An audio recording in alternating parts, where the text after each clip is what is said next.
standard in our votes and proceedings, we usually have the title, the professor, coming at the end of the name and in brackets. But in this arrangement, the arrangement is different, Honorable Professor. And I see, but I have seen that repeated several times. So if there could be some consistency with the arrangement, I think that would be helpful, Mr. Speaker. It doesn't come up. Thank you. Honourable member will take note of that. Page 17.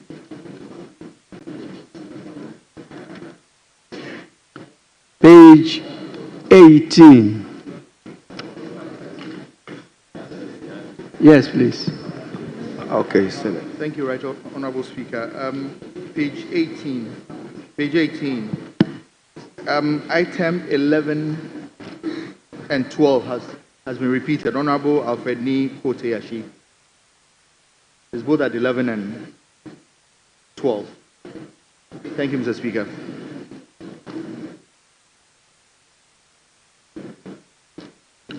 Honourable members, my attention has been drawn by the chief whips to the fact that there have been some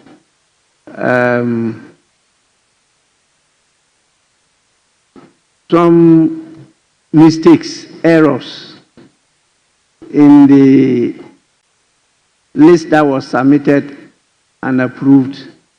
I think it was on Friday. Yes. And so they are working at it and they will come back to us properly. So we await that. So if you identify some of the issues you are raising now, please kindly hold your peace.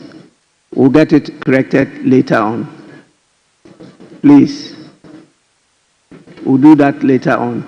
With regard to the composition of the committees, both standing and select committees. So page 19, 20, 21, 22, 23, 24, 25, 26, 27, 28, 29, 30, up to the end of 58 will be taken later on.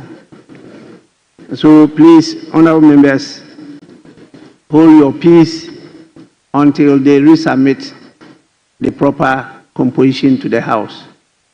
In the meantime, the committees by law are established. It's only the composition that we're having issues with. The referral will be to the committees.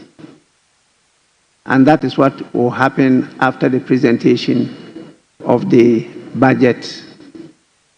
Please, with that, we'll take page 59.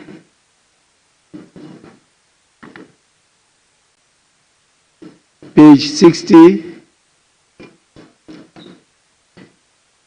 Honourable members, in the absence of any further corrections, the votes and proceedings of the 29th sitting, dated Friday, 7th March 2025, is adopted as the true record of proceedings. I have a copy of the official report of Tuesday, 25th February 2025. Any corrections? Honourable members, in the absence of any correction, yes? Mr. Speaker, some minor corrections on column 79, second paragraph, line Line 8. Line 8. The former president, John Ajekun Kufuor, names are very significant. The second Kufuor was spelled wrongly. It should be Kufuor, not Our. Kufuor. It's a Kufuor. Then the last paragraph, the last sentence, beginning to tend to that concept. Tend is used here, but I suspect the right word should be tend, Turn, instead of tend, Tend. Thank you.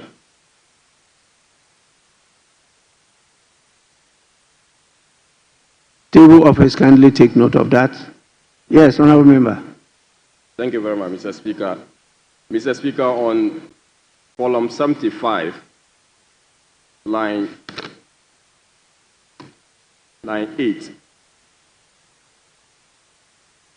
the sentence should read, but I want to highlight one important thing that the maker, Mr. Speaker, the article there has been excluded, and I think that it is proper we include that. Still on the same column,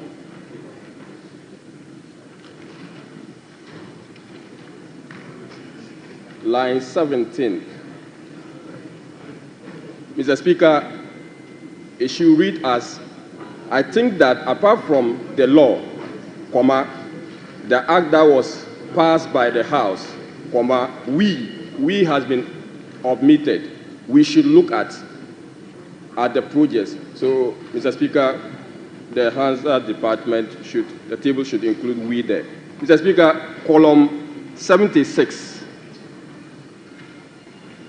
paragraph 3. We have, Mr. Speaker, lastly, I would want to also suggest that apart from the budgeting offloading of projects, the mistake here is the phrase, the maker of the statement has to be deleted. The maker of the statement has to be deleted and replaced with we, so that it will then read as, Mr. Speaker, lastly, I would want to also suggest that apart from the budgetary offloading of projects, we could include in every brochure, ... So that, I think, should be the rendition. Lastly, Mr. Speaker, the same paragraph,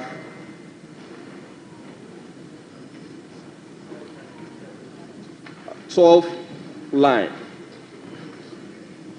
I would be able to tell that when I call this investor, the B is excluded, and it has to be included in the sentence, be able to, and we'll replace participate with partner.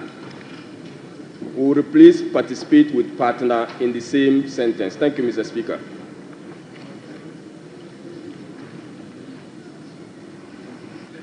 Well,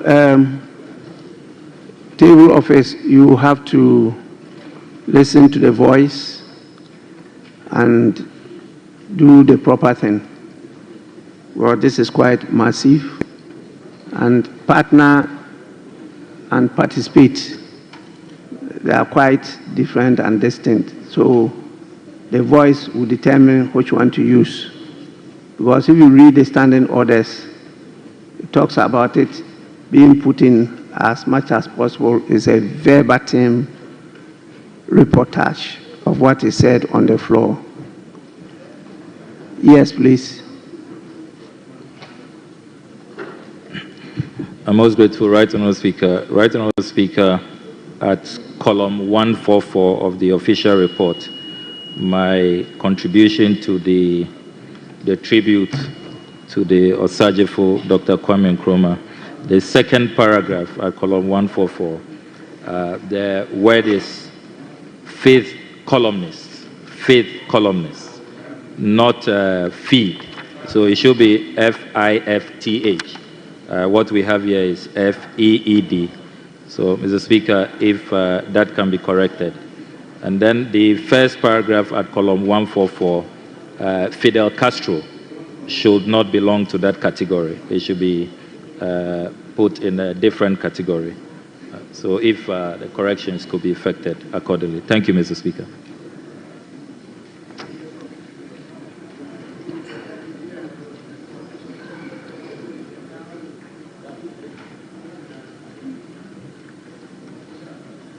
Yes, table office, kindly take note of that. Yes, honorable members, there be no further corrections. The official report of the 25th February 2025 is hereby adopted as the true record of proceedings.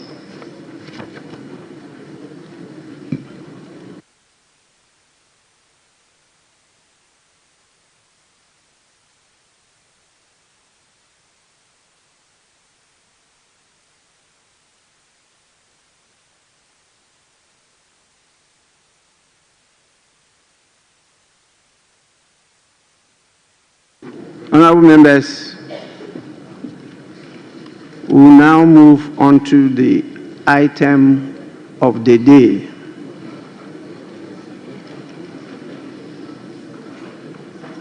I mean the main item of the day, that is item 7, statements. The first statement. Yes. Thank you, Mr. Speaker. Mr. Speaker, on our today's order paper, item 7, as you rightly call, the budget statement and economic policy of the government for the year ending 31st December 2025. Mr. Speaker, I want to invite you to our standing orders, order 195. 2. Mr. Speaker, with your permission, I need guidance and I'll read it.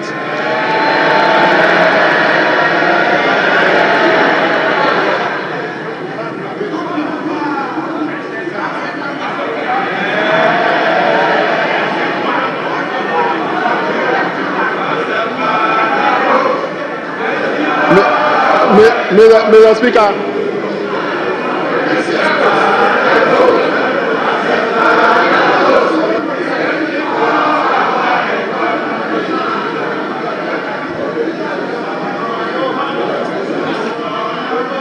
Honorable, please, let's listen to the Deputy Minority Whip.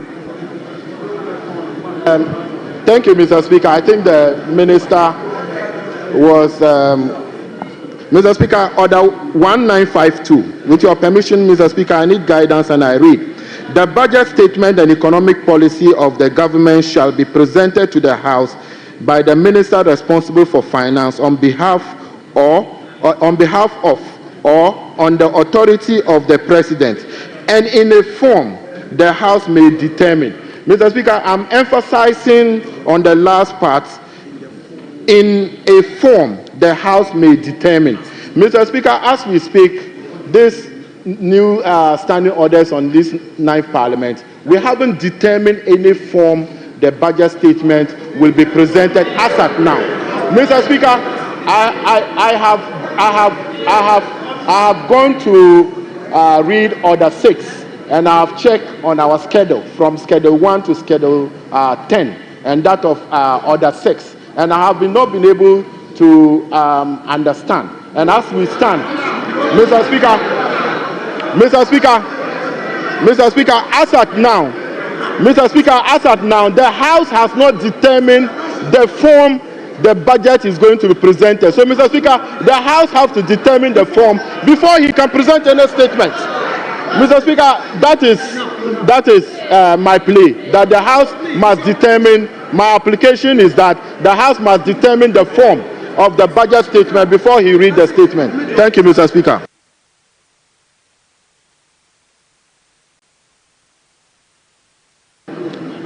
Majority Leader.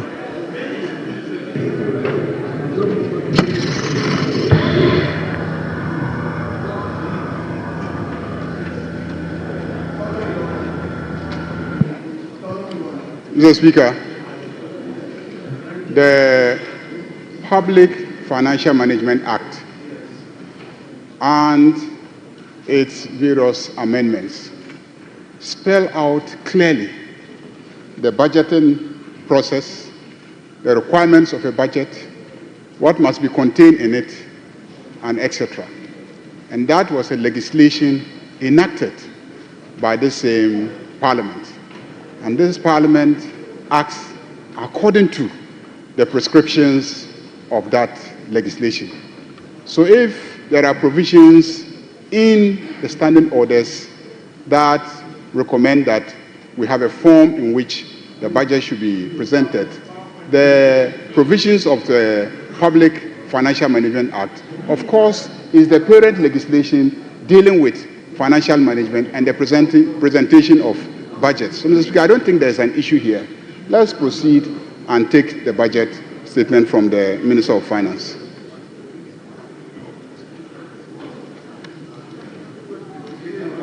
Yes, Minority Leader.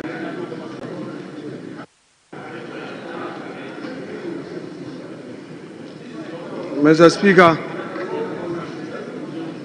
I have listened to the application by the Member of Parliament for Tolon. I have also listened to the Leader of the House responding to the said application. The Leader of the House makes a general submission. The application was anchored on the rules of this House. A mandatory provision in Order 195, there's no may there. It reads, for the avoidance of doubt and at the risk of being repetitive, this is what it says. The budget statement in economic policy of the government shall be presented to the House by the minister responsible for finance on behalf of and on the authority of the president and in the form the House may determine. Yes, wait, look at them. Mr. Speaker, wait, yes. So, yes, wait, Mr. Speaker, they should take it easy. They should take it easy. They should take it easy. This is law. Take it easy. Take it easy. Take it easy. So, Mr. Speaker, what is the reverse logic? Please, for the benefit of our young ones, for the benefits of the young ones, Mr. Speaker,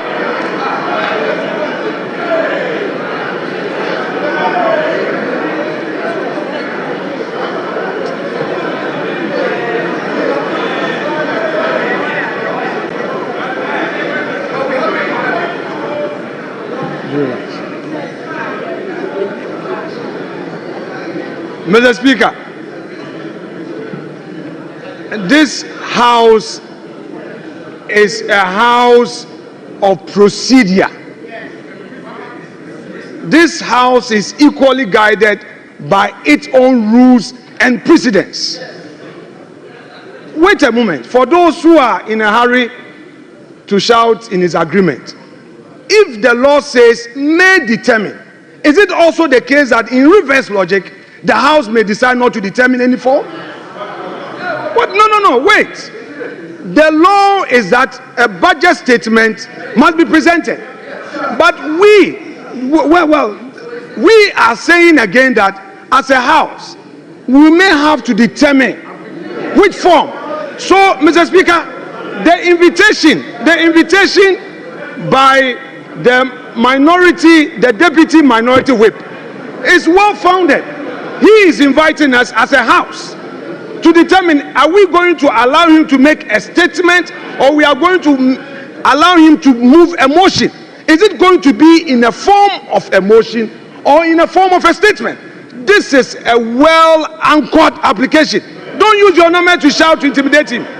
He has made a solid argument.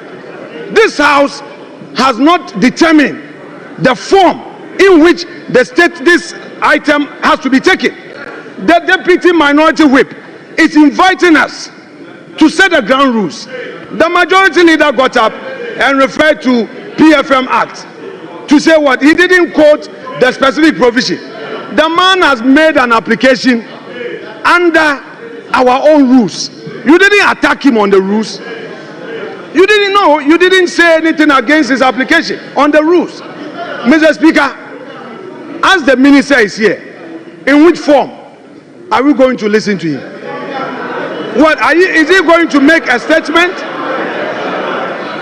or he is going to move a motion? Mr. Speaker, this house is being invited to determine this matter. You see, the Supreme Court has had an occasion to give a contextual interpretation where may is placed to mean shall.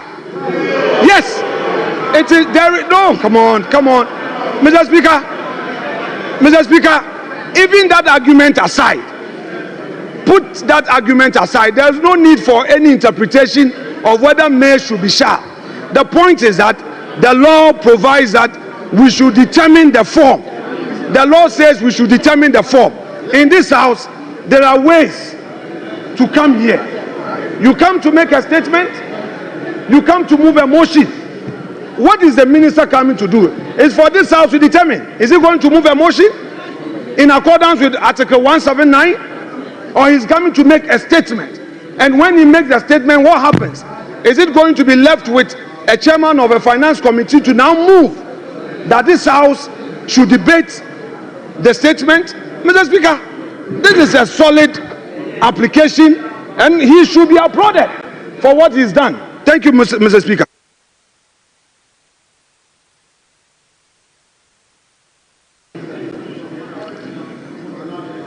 I want to rule on this matter. I've heard enough. I think in terms of procedure, the right thing has been done. The order you quoted clearly states the statement of the estimates of revenue and expenditure of the government. It says what? The statement.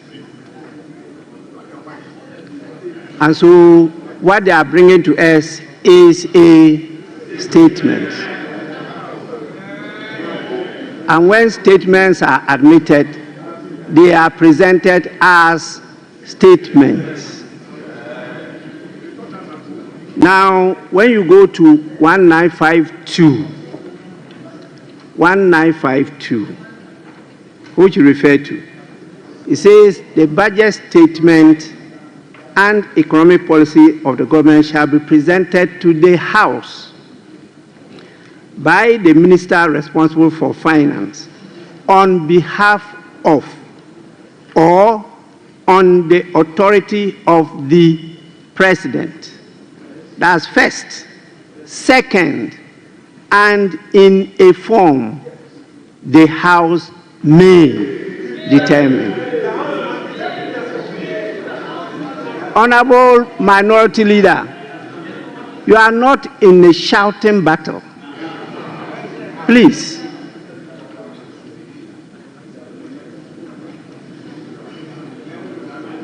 This is the House. The only way the House can determine however you define form is when the statement is presented to you. The House cannot determine this matter outside the House.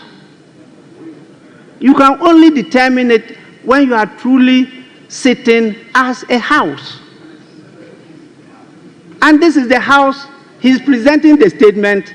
If you decide that you want a form, you define form in any different manner as you are doing, then this is the time when it is presented, you take this opportunity to determine that form you want, different from the earlier forms that we've decided and been practicing.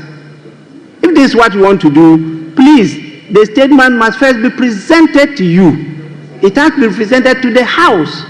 And if you may, you determine the form you want it to be presented. That can be part of the debate. But I'm not sure the definition you are putting on the word form. Form. Please go back to your lexicons.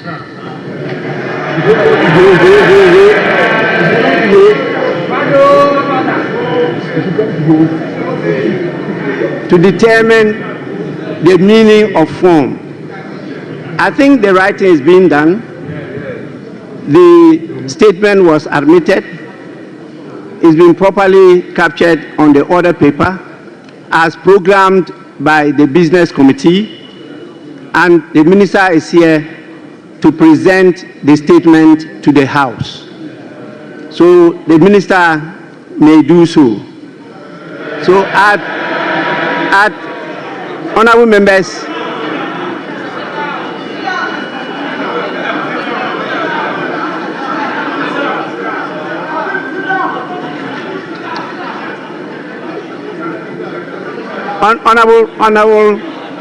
honorable minister, just a minute. Just a minute. Honorable members, at the commencement. Yes. Mr. Speaker, just to thank you for your guidance and the proper interpretation of 1952. Thank you, Mr. Speaker.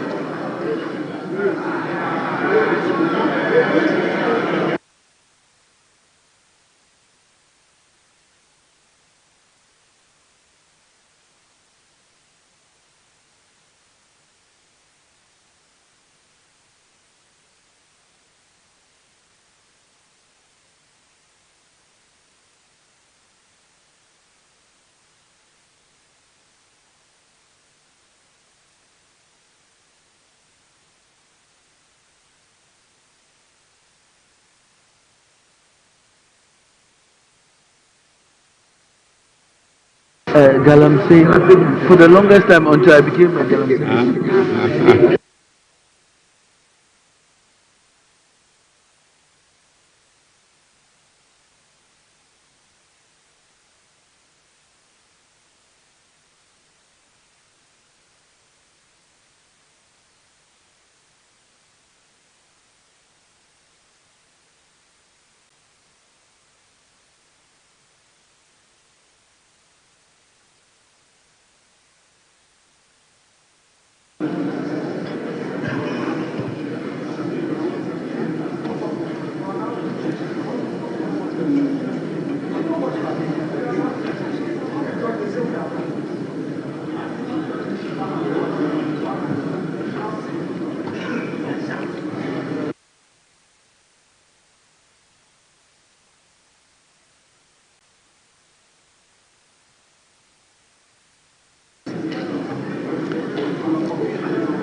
Honorable members, item 7, statements.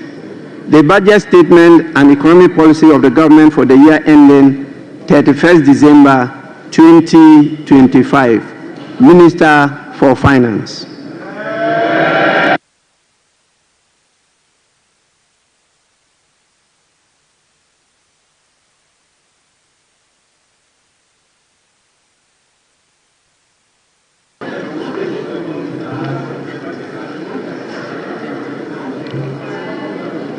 Mr. Speaker,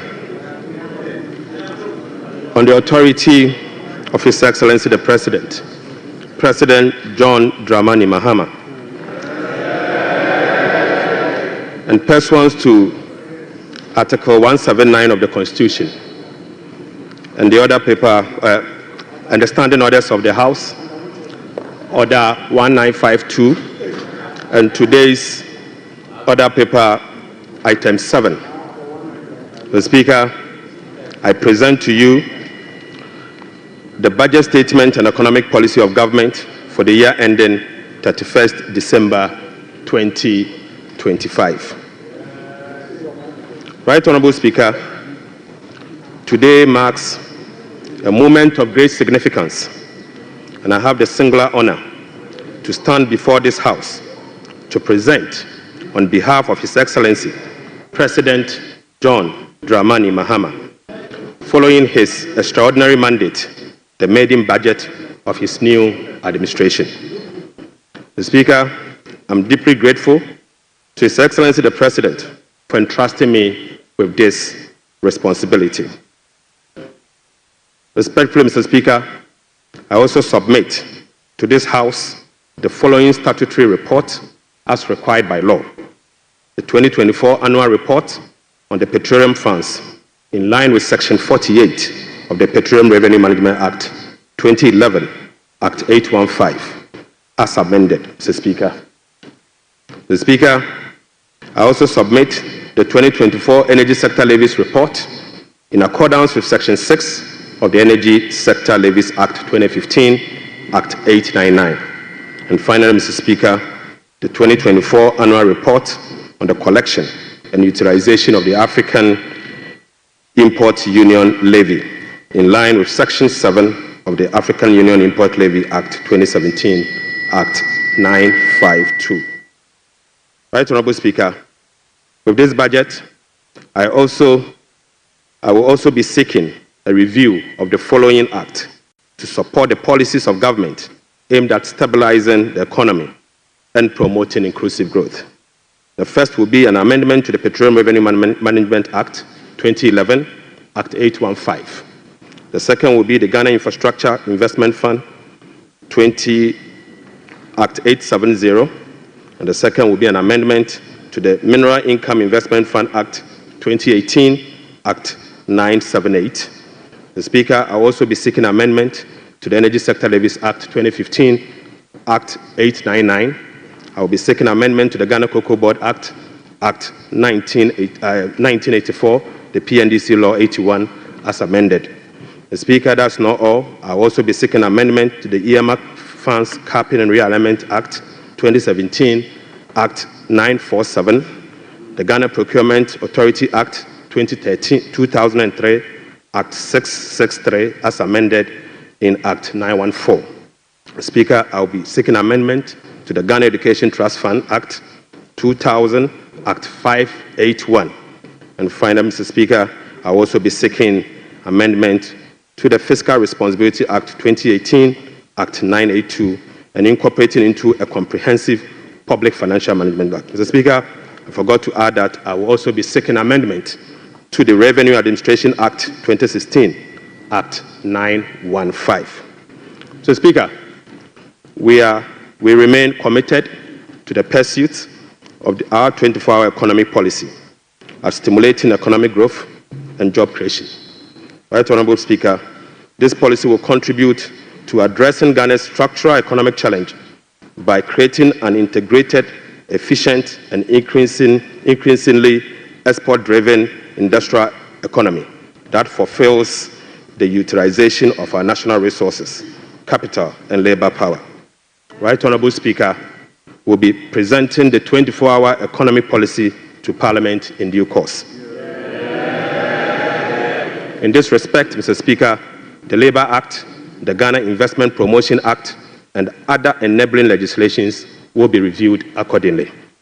Mr. Speaker, as part of the effort to stabilize our cedi through foreign exchange and gold reserve accumulation, I will also submit a bill to provide a legal framework for the establishment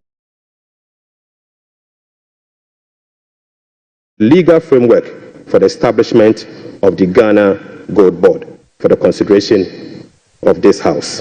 Mr. Speaker, this version of the 2025 budget statement and economic policy of government, I respectfully request the Hansard Department to capture the entire budget statement and economic policy of government for the year ending 31st December 2025. Mr. Speaker, standing here evokes a sense of nostalgia as I reflect on my journey in public service. From my early days as a young parliamentarian in this House in the year 2009, destiny has guided my path from a backbencher to a member of the Finance Committee, to a deputy minister, of Finance, to Ranking Member of the Finance Committee, to Minority Leader. Honorable Speaker, the invaluable experience I gained in this chamber has shaped my perspective, sharpened my focus, and prepared me for the task at hand. I fully commit to supporting His Excellency the President to fix the economy of Ghana. I take this opportunity to extend my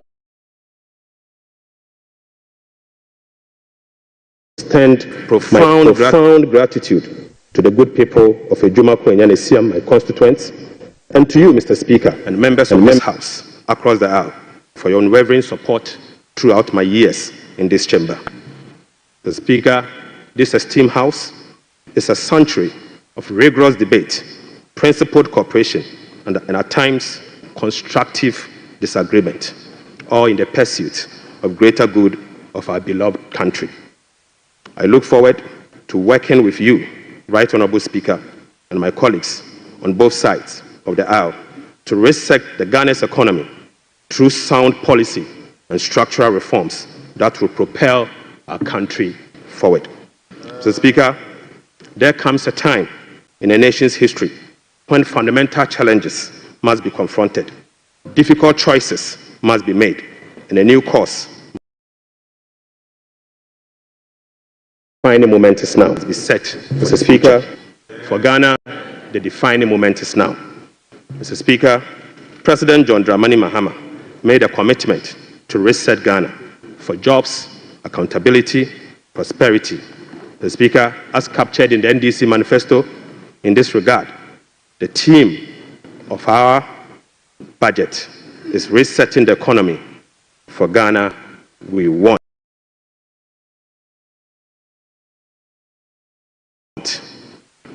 Right Honorable Speaker, the democratic principles we tirelessly fought for are being held. Our democracy has been consolidated with yet another peaceful transition of power. That notwithstanding, our youth face an uncertain future with growing unemployment and hopelessness. This suggests that the dividend of democracy, such as economic prosperity and social justice, remains elusive.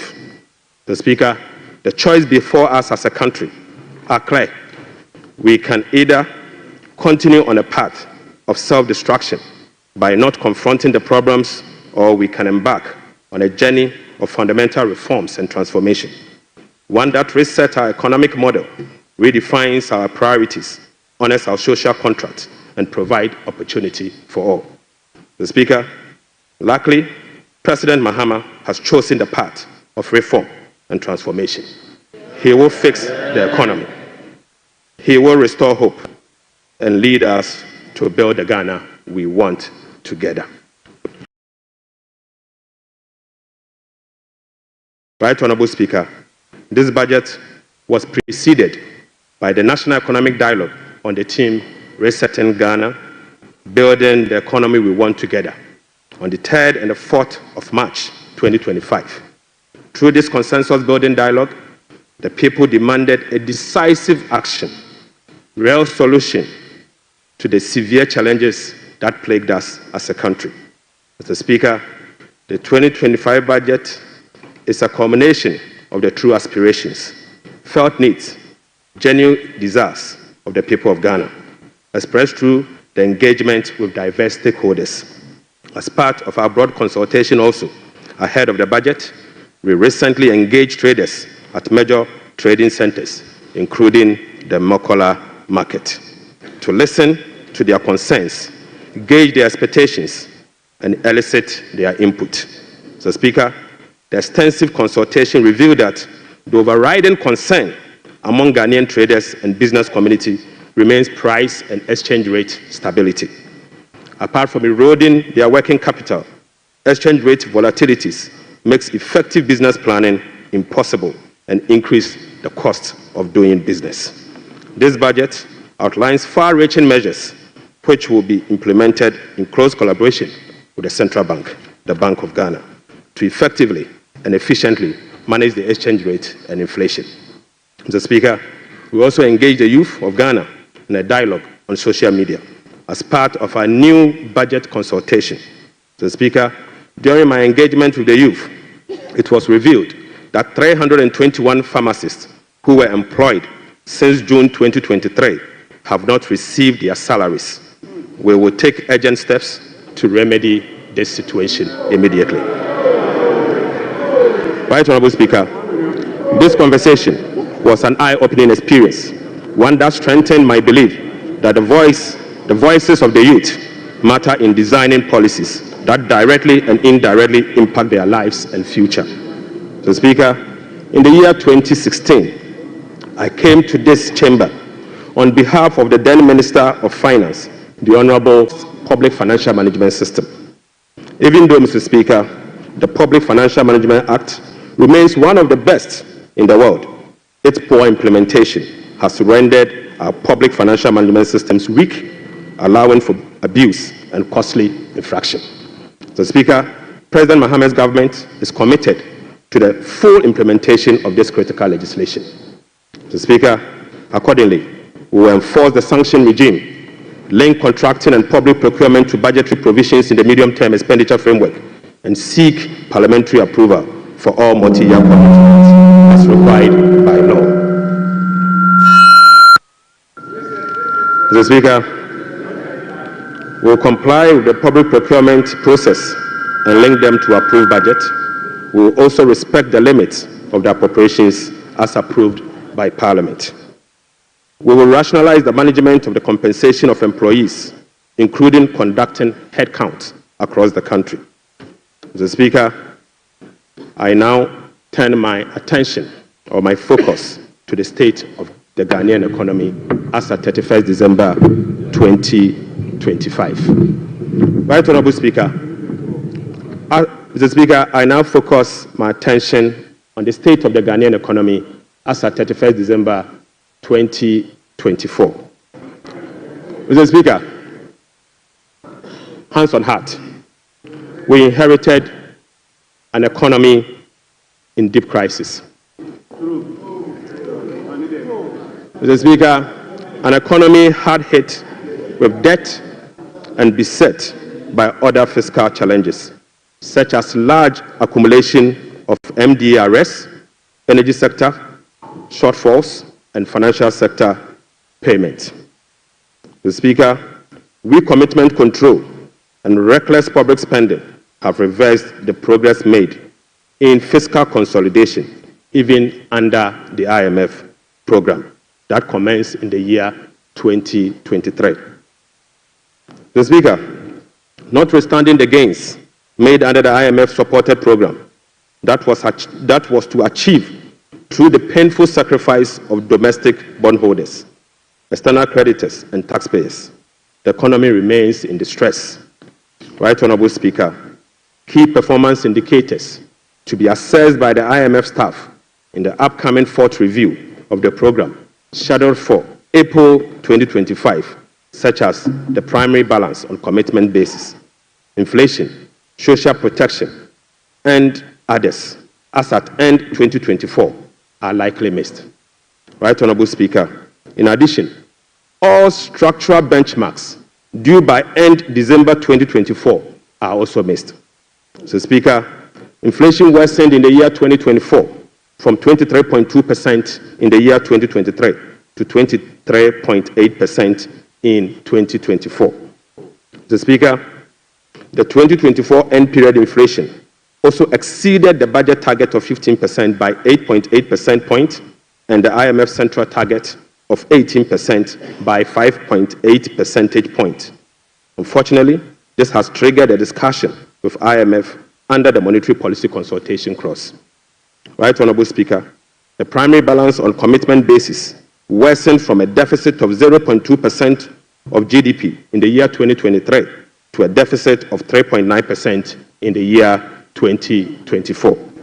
Mr. Speaker, the primary balance on commitment basis target for 2024 was a surplus of 0.5% of GDP. Sadly, the previous government recorded a deficit of 3.9 percentage point of GDP. This presents a slippage of a whopping 4.4 percentage points. Right Honorable Speaker, At the end of December 2024, total central government arrests amounted to 67.5 billion Ghana cedis, representing 5.2% of GDP. The Speaker, with the road sector recording an arrest of 21 billion Ghana cedis. The Speaker, when I assumed office on the 23rd of January 2025, my office was inundated with requests for payment from many contractors and suppliers.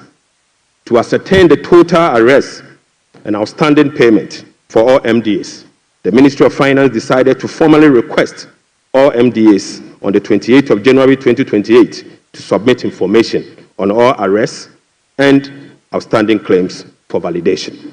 Subsequently, Mr. Speaker, the Ministry of Finance held a special hearing with the MDAs to validate the arrests that were submitted for payment. The response from the MDAs and the validation revealed that a staggering amount of 67.5 billion Ghana cedis is owed to government contractors and suppliers. Mr. Speaker, this consists of MDA's outstanding interim payment of invoices worth 49.2 billion and bank transfer advice at the Controller Accountant General worth 18.3 billion Ghana cedis. Mr. Speaker, this 67 billion excludes 1.73 billion US dollars owed to independent power producers. This 67 billion also excludes 68 billion Ghana cedis owned by Electricity Company of Ghana to contractors. Mr. Speaker, this 67 billion US dollars also exclude the 32 billion owned by the Ghana Cocoa Board to contractors. And Mr. Speaker, this 67.5 billion also excludes the 5.75 billion owned by the Ghana Road Fund to various contractors. Right, Honorable Speaker, the Bank of Ghana is also seeking an amount of 53 billion Ghana cedis as bailout to be able to address their negative equity challenge that they face. Mr. Speaker, as part of the measures to address these mounting accumulated arrests, we have commissioned an audit of these arrest payment and guarantee value for money before a penny will be paid. Mr. Speaker, before a penny will be paid, we'll commit to do that arrest. Right, Honorable Speaker, in addition to the 67.5 billion cedis in arrests, the validation process also revealed that MDAs have awarded contract to the tune of a minimum 194 billion Ghana cedis. Mr. Speaker, this amount represents 16.5% of GDP as at the end of 2024, with the road sector again alone accounting for 100 billion Ghana cedis. Mr. Speaker, most of these contractors and most of these contracts were awarded without commencement certificate and authorization. Mr. Speaker, this is in blatant violation of the Public Financial Management Act 921. Right, Honorable Speaker, let me now update you on our debt service obligations. Mr. Speaker, apart from the huge arrests and commitment, our fiscal situation is further complicated by huge bullet debt service and constrained fiscal financing options. Currently, Mr. Speaker, the government option to finance the budget is limited to only Treasury bill market following the debt restructuring program. Moreover, the forthcoming debt service of both domestic and Eurobond debt obligation will have profound implications for fiscal sustainability and balance of payment. Right, Honorable Speaker, domestic debt service alone, programmed for the next 4 years, is 150.3 billion Ghana cedis. So, Speaker, simply put, the interest and principal payment that will be due for payment beginning now for the next 4 years is 150.3 billion Ghana cedis. This represents 11.6% of GDP in domestic debt service obligation alone. The Speaker, of this 150 billion Ghana cedis, 73.3% of this 150 billion Ghana cedis is due for payment in the year 2027 and 2028. Right, Honorable Speaker, 2027 alone, the domestic debt service that will be falling due will be 57.6 billion, and 2028 will be made to call upon to pay 52.5 billion Ghana cedis. So, Speaker, the debt service obligation of 2027 and 2028 are major harms. These harms are cancerous and pose significant risks to the economy of Ghana. But, Mr. Speaker, touch wood, we shall fix it. We shall fix it. Mr. Speaker, our debt service obligation of this financial year is equally burdensome with significant harms. February, we were called upon to pay 9.9 billion. July, we'll be paying 6.2 billion. And August, we'll be paying 10.1 billion, all this year. Right Honorable Speaker, the fiscal challenges are further compounded by the significant short-term treasury bill that we also inherited. So, Speaker, these obligations, totaling about 111.1 billion Ghana cedis, requires rollover week in, week out, placing additional pressure on cash flows and liquidity requirements. Mr. Speaker, beyond the domestic maturities, Ghana faces significant external debt service obligations for the next 4 years. The next 4 years will be made to call upon to pay $8.7 billion US dollars, representing 10.9% of GDP, with heavy concentration again in the year 2027 and 2028.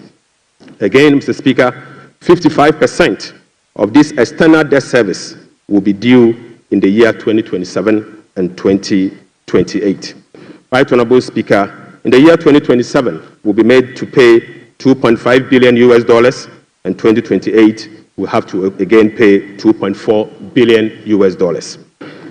Right Honorable Speaker, it seems the debt restructuring undertaken by the previous administration was designed to make 2027 and 2028 debt repayment heavy, sadly. So, Speaker, I don't know how come we sat and allowed that design to happen. So, Speaker, that is cancerous. But I can assure you, we will fix it. Mr. Speaker, in spite of all this upcoming domestic and external debt service obligation, no buffers were built to cushion this unprecedented debt service burden. Mr. Speaker, as of 7 January 2025, the debt service reserve account, the sinking fund in dollar, has a balance of $64,000 US dollars. Mr. Speaker, when we were leaving office, we left behind $319 million US dollars in that same account. Mr. Speaker, the debt service reserve CD account had an amount of 143 million Ghana cedis. Right Honorable Speaker, when we were leaving office, the balance was 430 million Ghana cedis. Mr. Speaker, I now move you to stalled project. Mr. Speaker, due to the bilateral creditors' debt restructuring that is ongoing, undertaken by previous administration, a staggering number of 55 projects have been halted. Mr. Speaker, this leaves a massive amount of 3 billion Ghana US dollars in undisbursed loans and about $300 million in outstanding interim payment certificates, IPCs. Some of these projects include the famous Efie Kwanta Hospital, the Kejetia Market Phase 2, the Bolgatanga Boko Pomakrom Road, and the Tema Aflawa Road project. Delayed payment and demobilization from site could result in cost overruns of over 1.1 billion US dollars. Right Honorable Speaker, the IMF supported program imposed an annual disbursement ceiling of $250 million for all bilateral loans that are being restructured. This constraint means that it will take a minimum of 12 years to complete all of this stalled program. So, Speaker, unfortunately, as a result of the debt restructuring, all this stalled program, working with the IMF will take a minimum of 12 years if we decide to go business as usual. We'll be engaging in the coming days to resolve this challenge. Speaker, I now take you to the famous energy sector fiscal risk. Mr. Speaker, the increase in energy sector financing shortfall is posing significant risk to the Ghanaian economy. In the year 2024, the Ministry of Finance supported the energy sector with payment of about 20.8 billion Ghana cedis. These resources could have been used for job creation and other development programs, like roads, schools, and hospitals, if the sector inefficiencies were resolved. The Speaker, a recent exercise conducted by the Energy Sector Financial Modeling Team under the Energy Sector Recovery Program, ESRP, revealed that the business-as-usual energy sector financial shortfall has increased significantly to about 35 billion Ghana cedis for the year 2025 alone, even after spending in excess of 20 billion cedis in the year 2024. Right Honorable Speaker, more importantly, the shortfall for the period 2023 to 2026 has been estimated to be about 140 billion Ghana cedis. The Speaker, this amount is 20 times more than the allocation for goods and service for all MDAs in the year 2025. The Speaker, in addition, the energy sector shortfalls, which relate to current invoices that are largely unpaid legacy arrests due to the independent power producers. So, Speaker, the legacy arrests stood at $1.73 billion as at end 2024. Right Honorable Speaker, the cocoa sector, which has long been the backbone of the Ghanaian economy, is sadly on its knees, owing to gross mismanagement. Mr. Speaker, the sector faces declining output and financing challenges, characterized by unsustainable debt, rover cocoa contract risk, and quasi-fiscal expenditures, including cocoa roads, which, Mr. Speaker, is a non-core function of the Ghana Cocoa Board. Right Honorable Speaker, cocoa production has dropped by nearly 50% over the past 3 years. In the year 2023-2024 crop season, Cocoa Board was unable to supply 330,000 tons of cocoa to meet its contractual obligation. This sharply decline has affected the finances of Ghana Cocoa Board. This undersupply has been rolled over for subsequent years for the new administration to pay. So, Speaker, these 2023 to 2024 forward sales contracts, locked in at lower prices than the current market rates, have resulted in revenue losses of about $840 million for both Ghana Cocoa Board and the impoverished cocoa farmer. Right Honorable Speaker, the rollout cocoa contract has resulted in a loss of $495 million for the year 2025 alone. So, Speaker, these are the risks in relation to the market price differentials and, as a result, causing the smuggling that we see with Ghana Cocoa Board. So, Speaker, Cocoa Board outstanding debt amount to 32 billion Ghana cedis, of which 11.92 billion is due to be paid in the year 2025. Outstanding cocoa road contracts reached 21 billion Ghana cedis, approximately $1.3 billion in the year 2024. Of which only 4.4 billion has been accounted for in Cocoa Board's finances for the year 2025. Mr. Speaker, the financial sector still struggles, even after spending 30.3 billion in the financial sector cleanup exercise by end 2024. This includes 26.9 billion Ghana cedis after spending this amount in the banking sector. So, Speaker, as we speak, the financial sector is still struggling, and the financial sector will require 10.45 billion Ghana cedis to address the financial sector legacy issues and emerging risk. In addition, Mr. Speaker, an amount of 2.2 billion Ghana cedis is required to fully capitalize the National Investment Bank and the Agricultural Development Bank of Ghana. Mr. Speaker, I will also update the House on the fiscal performance for the year 2024. Mr. Speaker, the fiscal performance in the year 2024 was characterized by improved revenue collection, but with significant expenditure overruns. In addition, large arrests were accumulated over the period. So, Speaker, in summary, the provisional data shows the following. 1. Primary balance on commitment basis the key fiscal anchor of the IMF program worsened from a deficit of 0.2% of GDP at the end of 2023 to a deficit of 3.9% of GDP at the end of the year 2024. This is 4.4 percentage points worse than the target surplus of 0.5% of GDP. Sadly, Mr. Speaker.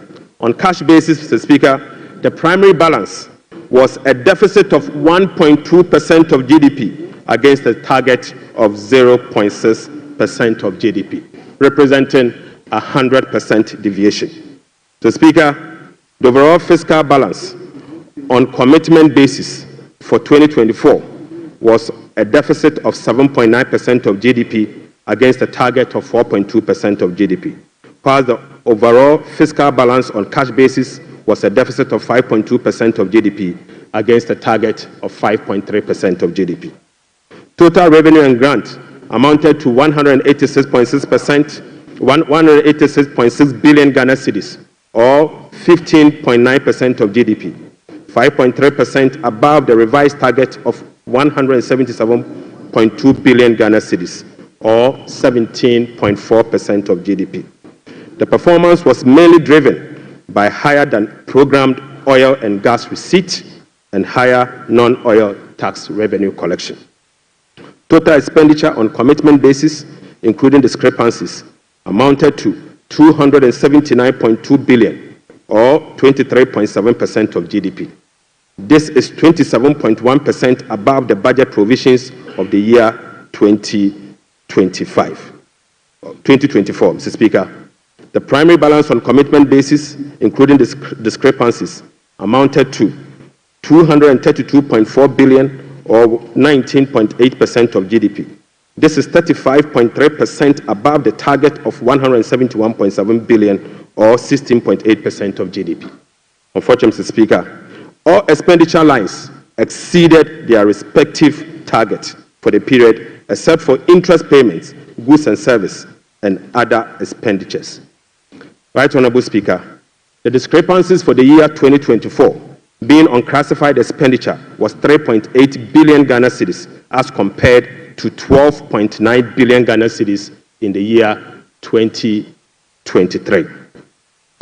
Mr. Speaker, at the end of December 2024, provisional data indicate that gross central government and guaranteed debt was 726.7 billion from 610 billion in 2023. This represents 61.8% of GDP in 2024, compared to 68.7% in the year 2023. Mr. Speaker, it is instructive to note that the debt to GDP ratio and the dollar component of our debt that has come down, that has reduced, is as a result of the 37% haircut on principal of Eurobond debt under the debt restructuring. Mr. Speaker, it is important to know that. Mr. Speaker, Right Honorable Speaker, it is instructive to note that the debt to GDP that has reduced is as a result of the 37% haircut on principal and interest that were given to Eurobond bondholders. So, Speaker, you may recall that the government commenced the debt restructuring program in the year 2022 to restore debt sustainability and economic stability. As of now, the restructuring process is approximately 93% completed. The remaining 7% relate to debt of $2.7 billion owed to commercial creditors. We are committed to completing the remaining debt restructuring as soon as possible. So, Speaker, real sector development in the year 2024. Right Honorable Speaker, provisional 2024 GDP statistics published by the Ghana Statistical Service on the 10th of March 2025 shows that overall real GDP growth increase. So, Speaker, at the end of increase to 5.7% in the year 2024. So, Speaker, I take that again.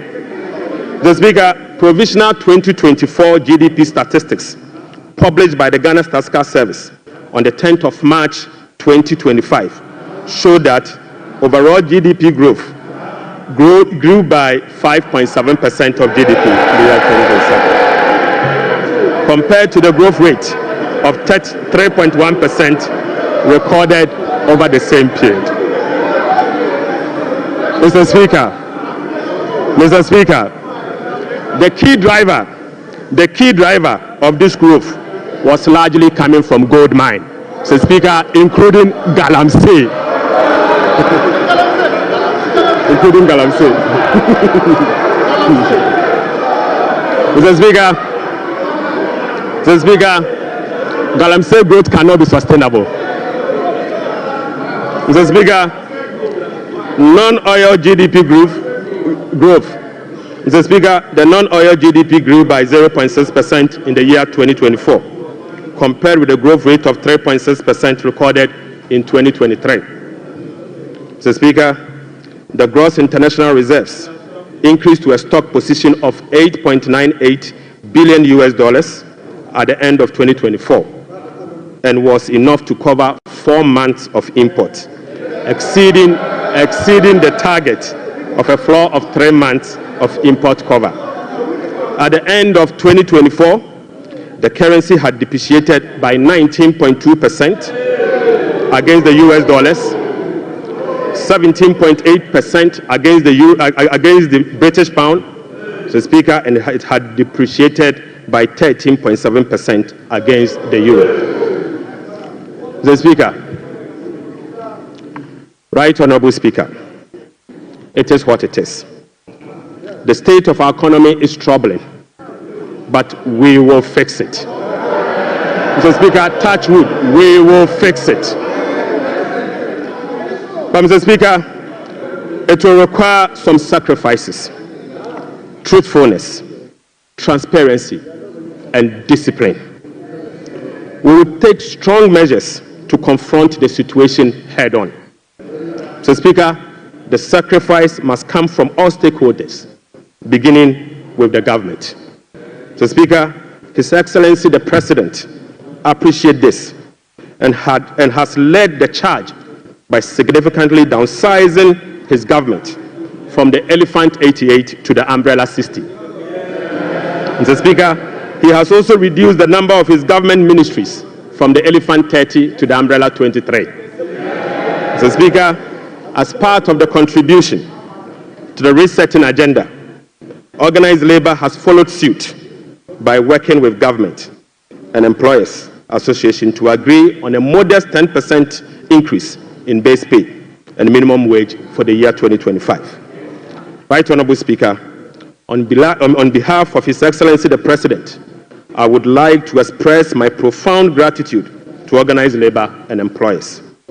Mr. Speaker, ordinary Ghanaians have also sacrificed by enduring the negative impact of severe currency depreciation since 2022. Hyperinflation, high food inflation, principal and interest haircuts, soaring interest rates, among others.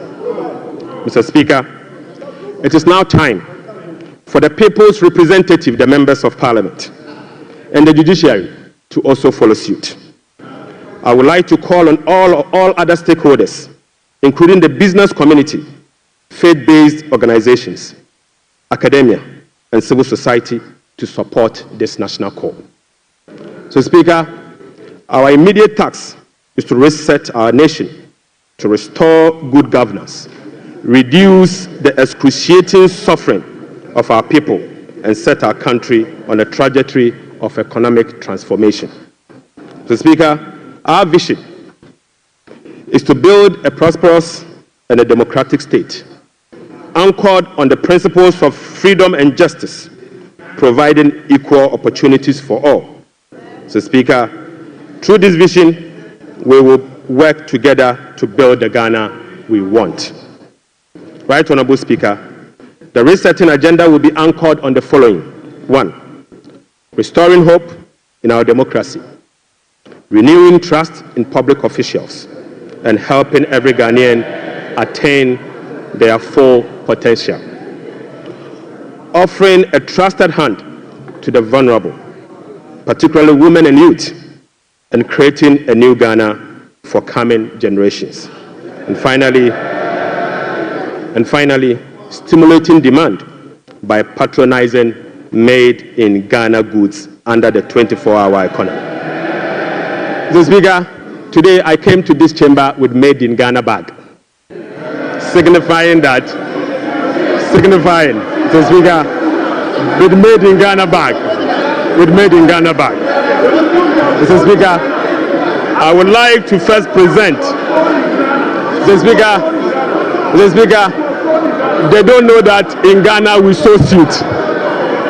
Right, Honorable Speaker, I would like to first present the government's immediate and strong measures to address the current challenges we are confronted with, followed by the medium-term vision, policy objectives and targets. Right, Honorable Speaker, consistent with Section 14 of the Public Financial Management Act 2016, Act 911, the fiscal policy objectives of this government is to support the economic transformation agenda to ensure the macroeconomic stability of the country within the macroeconomic and fiscal framework. More specifically, the fiscal policy objective of the government include the following: rationalizing government expenditure and eliminating wasteful expenditures, optimizing domestic revenue mobilization through broadening of tax base, increased non-tax revenue collection, adopting enhanced tax compliance measures, and modernizing the tax administration through digital technology. Mr. Speaker, we will also increase the share of domestic expenditure to spur economic growth and job creation. We'll be reducing public debt to sustainable levels and adopting prudent debt management practice to support debt sustainability.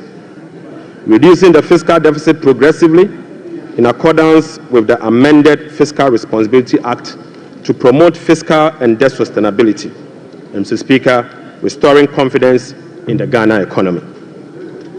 Right, Honorable Speaker, our approach will be to foster economic growth, accelerate job creation, reduce inflation, and stabilize the cedi. To achieve this, it is crucial that we establish the macroeconomic stability and ensure debt sustainability.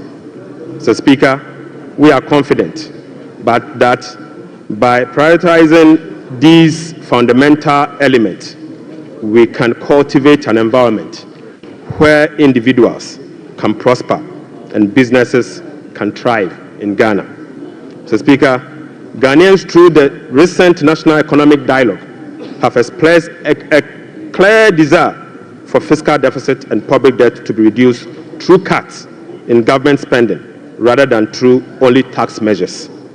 We wholeheartedly agree, Mr. Speaker, going forward, we will tailor our expenditure to align with our fiscal realities.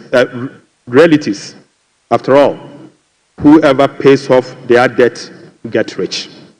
So, Speaker, we are poised to implement a three-pronged approach to achieve our objective, beginning with this budget immediately. First will be to recalibrate the fiscal adjustment, and we believe that by prioritizing spending-led fiscal adjustment can initiate a positive cycle. Fiscal adjustment can initiate a positive cycle in a way that first, it will help lower inflation and curb depreciation of the cedi. Secondly, it will lessen government reliance on borrowing, which in turn will reduce the crowding out of private sector and lower interest rates. Lastly, this approach will ease the strain on monetary policy, allowing the central bank some greater flexibility to reduce monetary policy rates, ultimately resulting in lower bank and lending rates. Mr. Speaker, the second approach will be to deliver a shock therapy. Mr. Speaker, we are implementing a form of shock therapy to the economy by making significant spending cuts this year, thereby reducing the government financing needs and front-loading fiscal adjustment. This is the down payment for our policy credibility and creditworthiness. Right Honorable Speaker, our third approach will be to restore fiscal responsibility. By moving forward, we will enhance public financial management by empowering ministers to effectively manage their budget on their own, ensuring strict compliance with the commencement certificate. Mr. Speaker, we'll be passing and enforcing a revised Fiscal Responsibility Act, and finally, we will enforce the sanction regime for non-compliance of the Public Financial Management Act. Mr. Speaker, in pursuit of the overarching macroeconomic objectives, the following macroeconomic targets have been set for the year 2025. Overall real GDP growth of at least 4% of GDP. Mr. Speaker, not less non-oil real GDP growth of at least 4.8% of GDP. Mr. Speaker, end period inflation rate of 11.9%. Mr. Speaker, primary balance on commitment basis of a surplus of 1.5% of GDP. Mr. Speaker, gross international reserves,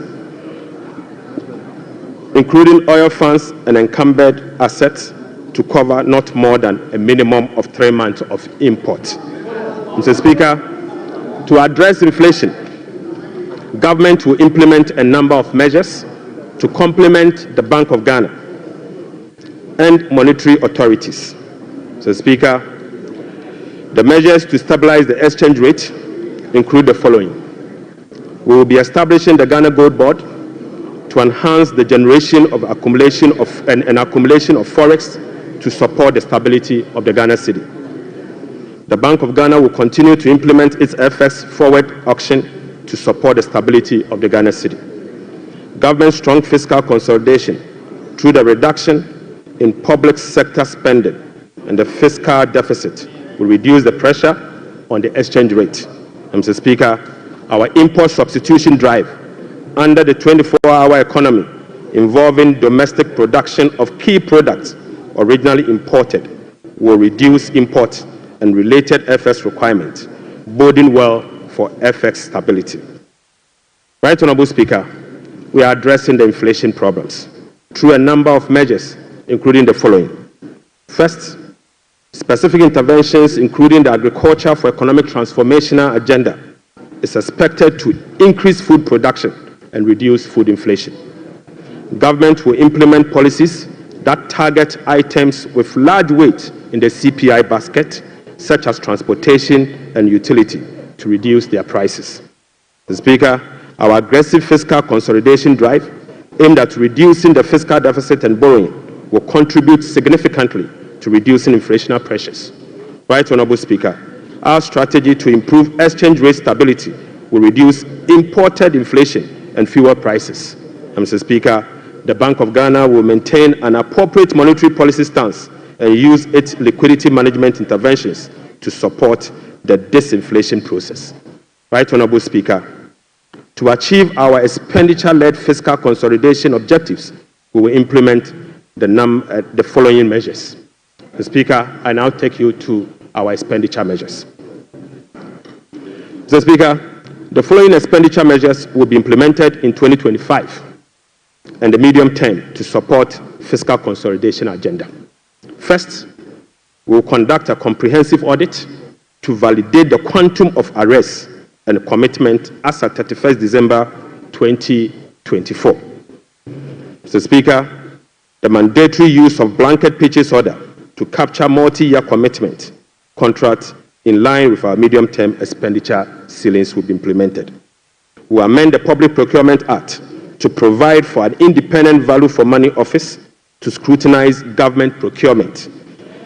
Mr. Speaker, we will also work with Parliament to amend the Public Procurement Act to make commencement certificate and budgetary provision a prerequisite for all procurement that will be paid by the central government. Mr. Speaker, we will fully integrate GANEPS and GIFMIS to ensure that only MDA's projects and purchase orders that have approved budget and allotment can obtain procurement approvals. Mr. Speaker, we will operationalize the compliance desk at the Ministry of Finance to monitor reports on commitment and arrest accumulation. Mr. Speaker, aside that, we will publish a PFM league table for compliance purposes. We will strictly enforce sanctions under the sections 96 to 98 of the Public Financial Management Act for breaches of the PFM Act, specifically those that relate to arrest accumulation and commitment control. Right, Honorable Speaker, we will cut waste, and we will cut it very deep. Mr. Speaker, in this regard, we have selected expenditure items including the Ghana Cares, the USTAT, One District, One Factory for complete elimination. Mr. Speaker, we will reassign the functions of development authorities such as Coastal Development Authority, the Northern Development Authority, the Middle Belt Development Authority to the district assemblies and do away with the development authorities. So, Speaker, we will amend the Petroleum Revenue Management Act to allocate all ABFA resources for infrastructure use, not for goods and services, but for infrastructure use. So, Speaker, the National Health Insurance will receive full allocation under the earmark funds capping and realignment act. So, Speaker, the road fund will receive full allocation under the earmark fund and capping and realignment act. So, Speaker, JNPC share of net carried and participating interest from 30, we will reduce the JNPC share of net carried and participating interest from 30% to 15%, and fully restore transfers to GMPC under the earmark fund and capping alignment act. Right, Honorable Speaker, we'll be amending the Mineral Income and Investment Fund Act to ensure that 80% of the royalties originally maintained by MIF is transferred to the Consolidated Fund for Infrastructure Development. Right, Honorable Speaker, we will strengthen social protection through the implementation of new interventions such as the no academic fee policy for all first-year students in public tertiary institutions under the No Fee Stress initiative. The Speaker, it also includes the free tertiary education for persons with disability, free primary health care, the Ghana Medical Trust Care, otherwise known as Mahama Care, and free sanitary pads for schoolgirls. Mr. Speaker, to address the energy sector challenges, including reducing the quantum of large energy sector shortfalls, the following energy sector recovery program interventions will be implemented this year.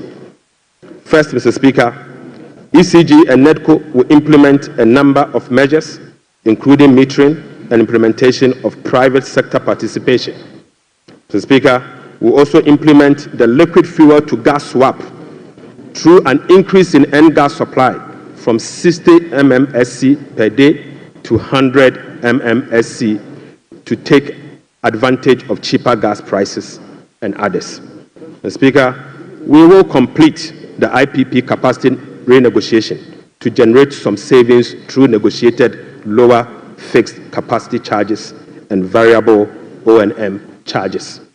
Mr. Speaker, as agreed with the IMF by the previous administration, we will implement the following ESRP measures to achieve the structural benchmark of the IMF program. Mr. Speaker, PURC will continue to implement the quarterly tariff adjustment to reflect changes in inflation, exchange rate, and generation mix. Mr. Speaker, PURC will also undertake a major tariff adjustment which will be due in fourth quarter of 2025 to reflect capacity charges, additional liquid fuel usage, and additional capex. The weighted average cost of gas will be increased from the current $7.80 per MMBTU to $8.45 to reflect the increased prices of natural gas as well as the changes in the supply mix. Mr. Speaker, the subsidy on weighted average cost of gas granted to some ceramic companies through the discounted industrial development tariff will be reversed. Mr. Speaker, I now take you to the revenue measures. revenue measures. Mr. Speaker, in proposing some revenue measures to achieve the 2025 fiscal target for your consideration, I'll first take you to the IMF requirement. Mr. Speaker, this measures is inconsistent with our commitment under the IMF-supported program to observe a non-oil tax revenue effort of 0.6% point of GDP annually as part of the measures to improve domestic revenue mobilization and achieve our debt sustainability target over the medium term. Right Honorable Speaker, despite our commitment to increase the non-oil tax revenue by 0.6%, we have programmed the following nuisance taxes for removal in line with our manifesto promise. Mr. Speaker, we will abolish the 10% withholding tax on winning from lottery, otherwise known as the betting tax. Mr. Speaker, we will abolish the electronic transfer levy, e-levy of 1%.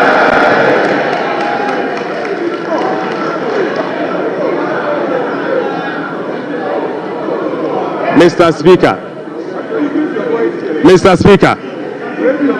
we will abolish the 10% withholding tax on betting.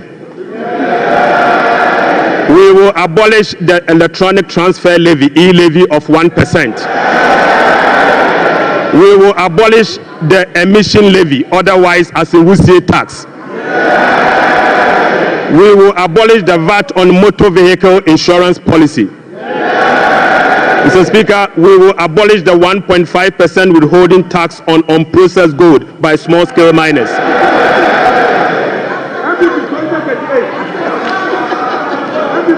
Mr. Speaker, the removal of these taxes will ease the burden on households and improve their disposable income.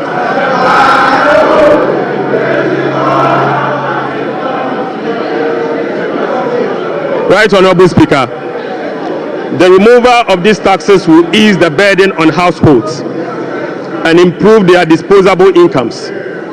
In addition, it will support business growth and improve tax compliance.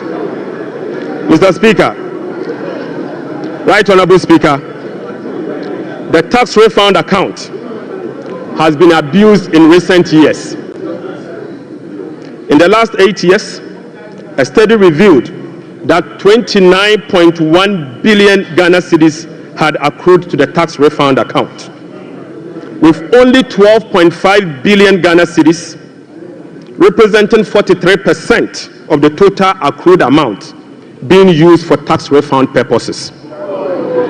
Mr. Speaker, the study also revealed that 16.6 billion Ghana cedis, representing 57% of the total amount accumulated in the tax refund account, was misapplied. Mr. Speaker, which is a total violation of the Revenue Administration Act, Act 915, and the Public Financial Management Act. Instructively, Mr. Speaker, there were virtually no tax refund arrests over the period. Mr. Speaker, and therefore, we are reducing the current tax refund ceiling by 2 percentage points from 6% to 4% of total revenue, as defined in Section 69 of the Revenue Administration Act, Act 915.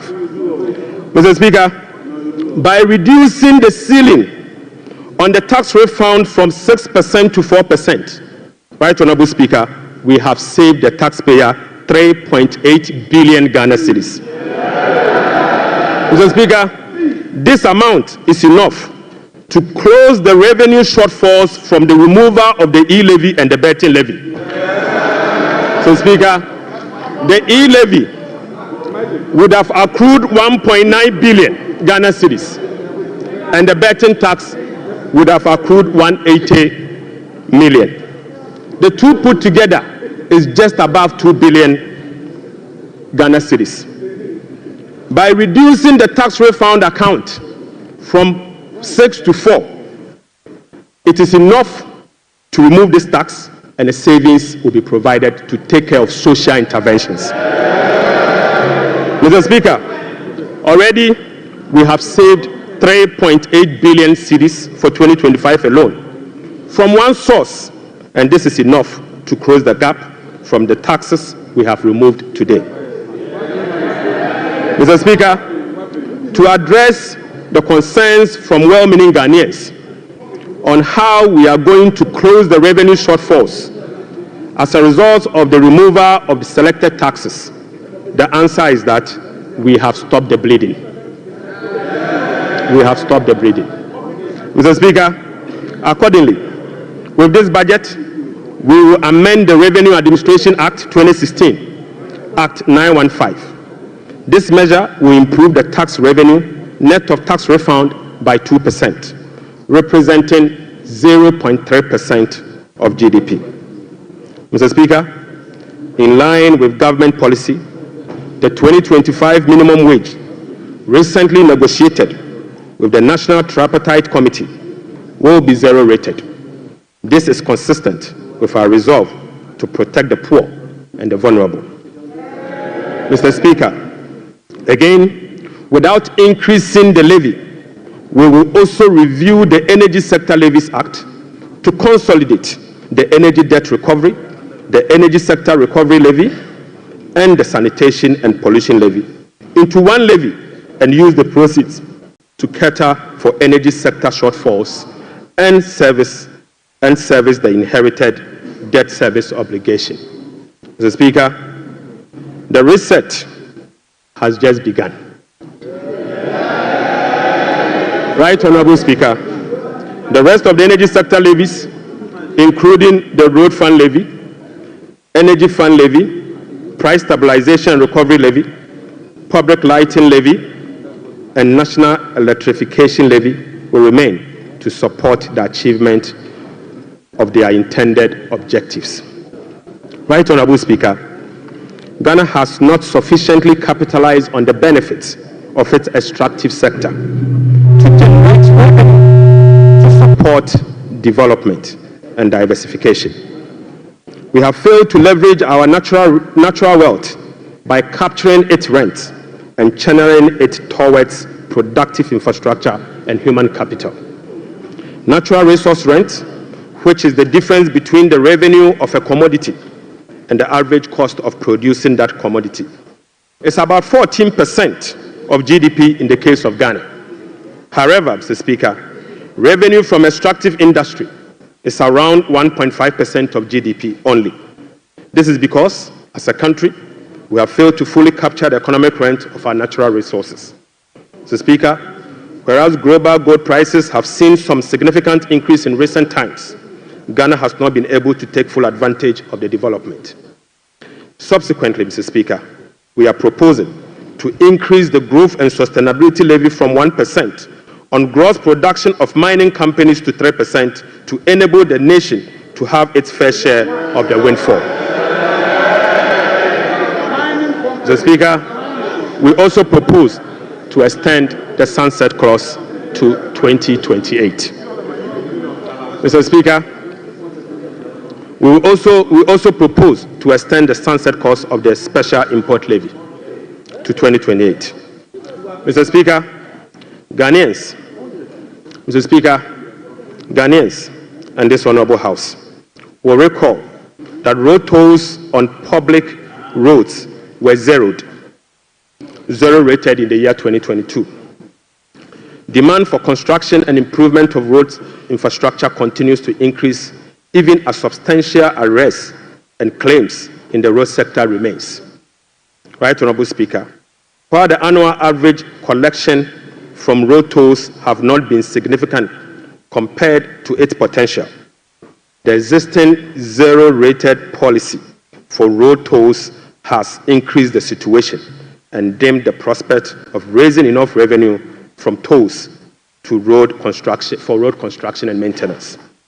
Accordingly, government will work with the stakeholders, including the private sector, to roll out a technology-driven solution to reintroduce road tolls this year as part of the big push.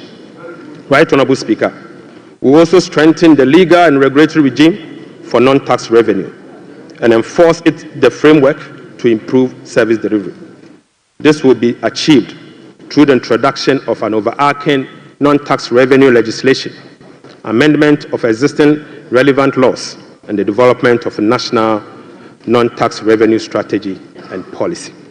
Mr. Speaker, as part of the reforms to improve other non-tax revenue streams, government will explore the operationalization of a regulatory framework for collection, management, and reporting of property rates consistent with our medium-term revenue strategy 2024 to 2027 and the Local Government Act. Mr. Speaker, we believe that the local authorities must be given the opportunity to collect their own property rates. Mr. Speaker, the current compliance rate for SMEs and personal income tax is below 30%, which is extremely low. Government will embark on an aggressive and sustained tax education campaign in the next 2 to 3 years to ensure improved compliance and tax revenue mobilization. We will also institute a quarterly dialogue on tax issues among the Ghana Revenue Authority, Ministry of Finance, and the business community to ensure that issues affecting businesses are addressed promptly. Mr. Speaker, I now take you to VAT reforms, VAT reforms. Right Honorable Speaker, we commit to the people of Ghana and this House, the business community, that we will undertake a comprehensive value-added tax reform this year. Mr. Speaker, with the aim to review the current distortions and cascading structure of the value-added tax regime. Ghana's effective rate, VAT rate is about 22%. This is obviously because the 2.5% Get Fund levy, the National Health Insurance levy of 2.5%, and the COVID levy are well added to the base for a final determination of what is due for VAT purposes. Mr. Speaker, aside the high VAT rate, businesses are not permitted by law to claim their input VAT for NHIL, Get Fund, and COVID levy, compounding the burden on households. Right Honorable Speaker, our VAT regime has been distorted and rendered inefficient. It combines both VAT and sales tax principles with a flat rate, standard rate, and levies. We have requested for technical assistance from the Fiscal Affairs Department of the IMF on VAT reforms. It is expected that the IMF mission will commence in April 2025. The recommendations from the Technical Assistance Mission are expected to inform our reform. Mr. Speaker, ahead of the IMF Technical Assistance Mission, I will inaugurate a VAT reform task force to hold broad consultation with key stakeholders for their input. Mr. Speaker, the parameters for VAT reform will be is for them to complete this year. Mr. Speaker, the parameters will include the following. 1, abolishing the COVID levy. Mr. Speaker, reversing the decoupling of Get Fund and NHIL VAT from VAT. Mr. Speaker, reducing the effective VAT rate for households and businesses. Reversing the VAT flat rate regime and upwardly adjusting the VAT registration threshold to exempt micro and small businesses from the collection of VAT. Mr. Speaker, will also improve compliance through public education and awareness. Mr. Speaker, I now take you to revenue mobilization and resource accumulation, resource allocation. Mr. Speaker, total revenue and grant for 2025 is projected at 223.8 billion Ghana cedis, or 17.2% of GDP, up from 186.5 billion, or 17.4% of GDP. The projection is underpinned by non-oil revenue measures, which are expected to yield at least 0.6% of GDP. Mr. Speaker, total expenditure on commitment basis for 2025 has been programmed at 269.1 billion, representing 20.7% of GDP, down from 279.2 billion, which is 26% of GDP in the year 2024. Primary expenditure on commitment basis is projected at 204.7 billion Ghana cedis, representing 15.8% of GDP, which is a significant decline from 232.4 billion, representing 21.7% of GDP in the year 2024. Mr. Speaker, based on the resource allocation from 2025 fiscal year, the total appropriations for the year ending 31st December 2025 is 290,971,212,435 billion Ghana cedis.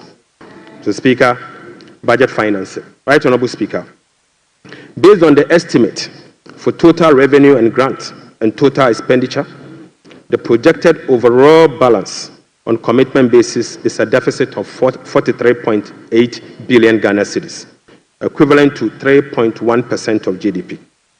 The corresponding primary balance on commitment basis is a surplus of 20.3 billion Ghana cedis, equivalent to 1.5% of GDP. On cash basis, Mr. Speaker, overall balance is a deficit of 56.9 billion Ghana cedis, equivalent to 4.1% of GDP.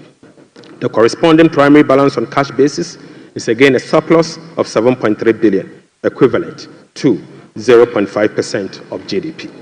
Right Honorable Speaker, the cash deficit of 56.9 billion is expected to be financed from both foreign and domestic sources. The total foreign net financing will amount to 21.4 billion Ghana cedis. Foreign financing will include a provision for financing from IMF ECF program disbursed of 720 billion Ghana cedis and the World Bank Development Policy operations of 600 million Ghana cedis. The residual net domestic financing will amount to 36.9 billion, representing 65% of total financing for 2025. This is expected to be sourced from the issuance of debt at the short end of the domestic market and opening of the domestic market. Mr. Speaker, the government will take steps to reopen the domestic bond market to extend the maturity profile. The reopening will be executed cautiously to establish large-size benchmark bonds that will enhance market liquidity. Right Honorable Speaker, further is to reduce the risk on debt portfolio of government, and we will build cash buffers to support effective implementation of the liability management strategy. Mr. Speaker, this will help smoothing the redemption profile and mitigate refinancing risk associated with Ghana's debt portfolio. Mr. Speaker, the government in 2025 and the medium term will implement liability management operations to manage the risk embedded in the Eurobond debt profile. Right Honorable Speaker, beginning 2025, we will commence the operationalization of Section 37 to Section 44 of the Public Financial Management Act 2016. Mr. Speaker, in doing so, we will be building sufficient buffers in the sinking fund as a landmark reform to manage our public debt. Right Honorable Speaker, I'm pleased to report to the House that following our proactive fiscal management strategy, in our engagement with the market, this management strategy has yielded sufficient dividend. Mr. Speaker, on the 7th of January 2025, the NDC government inherited a 91-day Treasury bill rate of 28.19%. Mr. Speaker, just 2 months into this administration, we have successfully reduced this rate to 17.72% as at last Friday. Mr. Speaker, this represents a reduction of over 10%. In other words, 1,047 basis points in just 2 months. Mr. Speaker, similarly, on the 7th January 2024, we inherited a 182-day Treasury bill rate at 28.92%. We have again successfully reduced that rate to 18.97% as at Friday, 7th March 2025. This represents a reduction of 995 basis points in only 2 months. Mr. Speaker, again, on the 7th of January 2025, we inherited a 364-day Treasury bill rate of 30.15%. We have successfully reduced this rate to 19.93% as at Friday, 7th March 2025.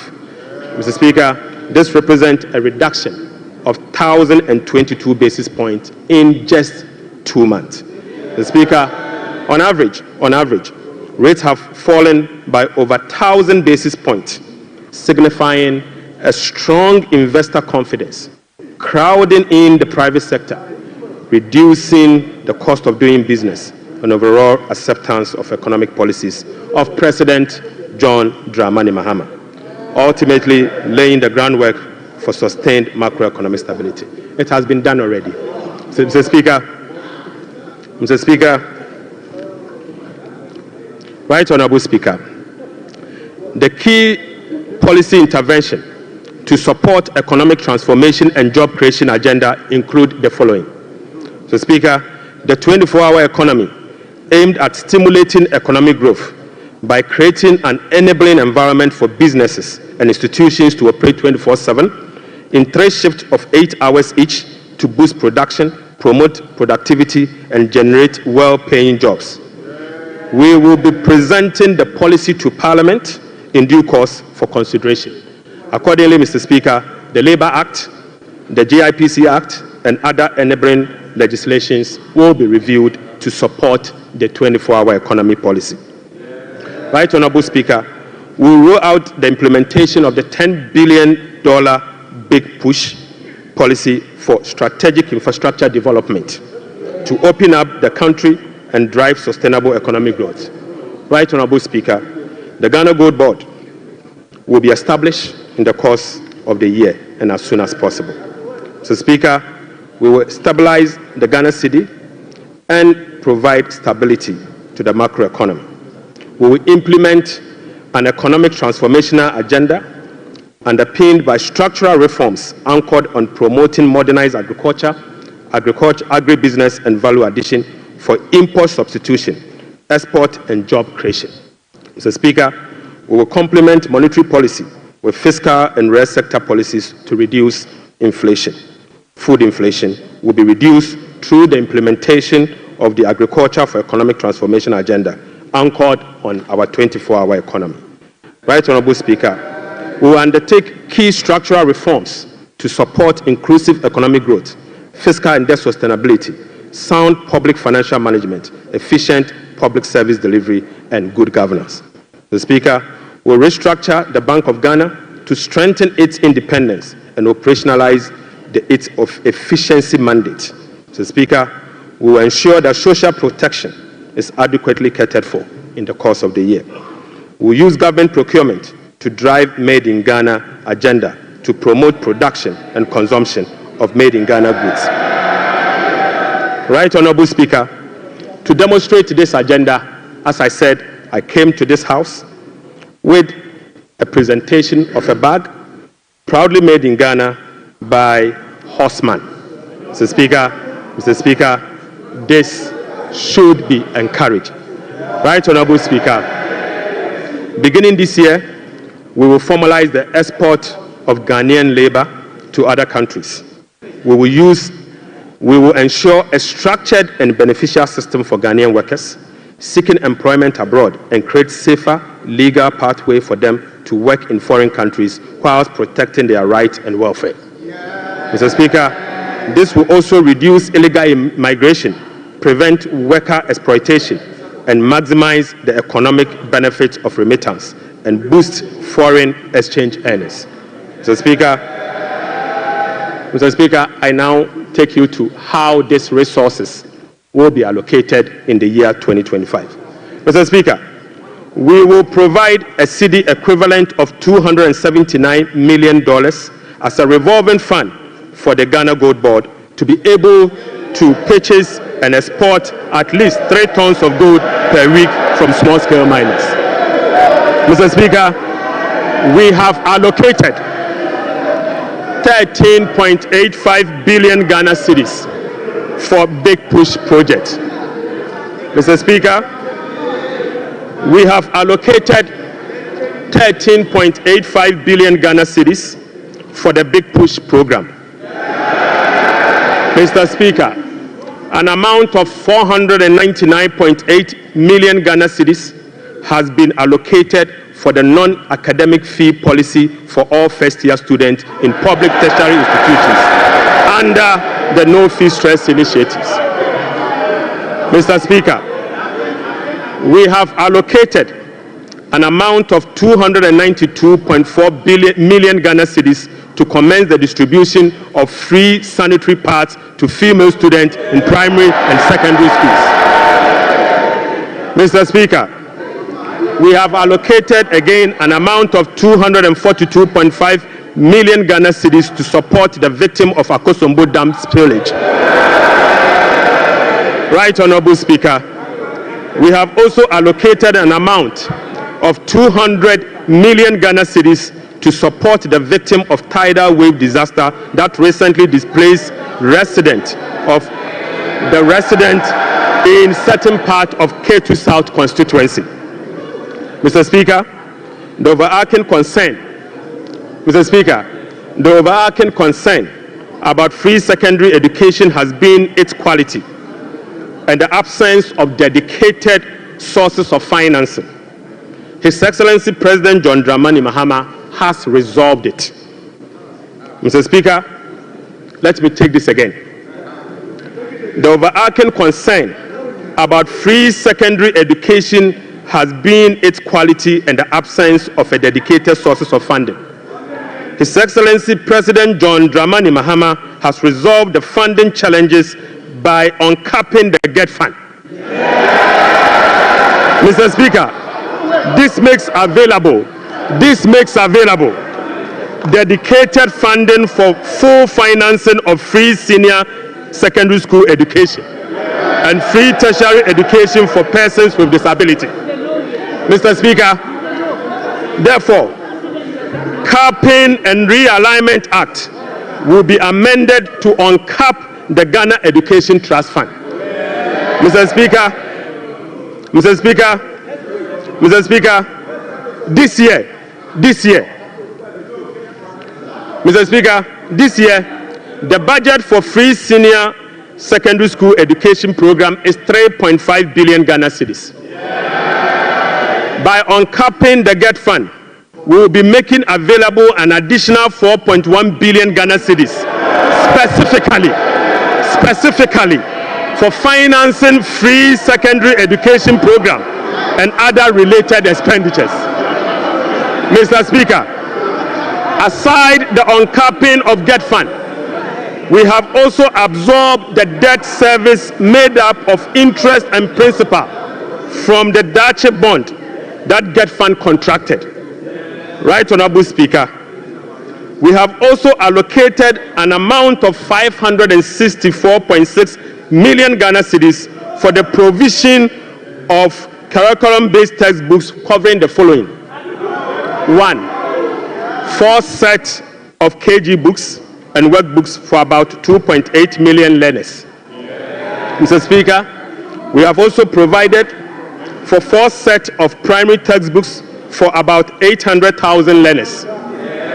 So, Speaker, we have also provided for 9 sets of SHS textbooks for about 540,000 learners. Right, Honorable Speaker, under the school feeding program, budgetary provision has been increased from the 1.3 billion Ghana cedis last year to 1.78 billion Ghana cedis. Mr. Speaker, representing a 33% increase. The allocation for 2025 reflects an increase in feeding costs per meal, per child, from the 1 cedi 50 pesos to 2 cedis, representing 33.3%. Mr. Speaker, the government has also allocated 145.5 million Ghana cedis to the capitation grant, up from 84 million Ghana cedis in 2024. This is an increase of 73.4% over the previous year. Mr. Speaker, we have also allocated 203 million Ghana cedis for the payment of teacher training allowances and another 480 million Ghana cedis to nursing training allowances. Mr. Speaker,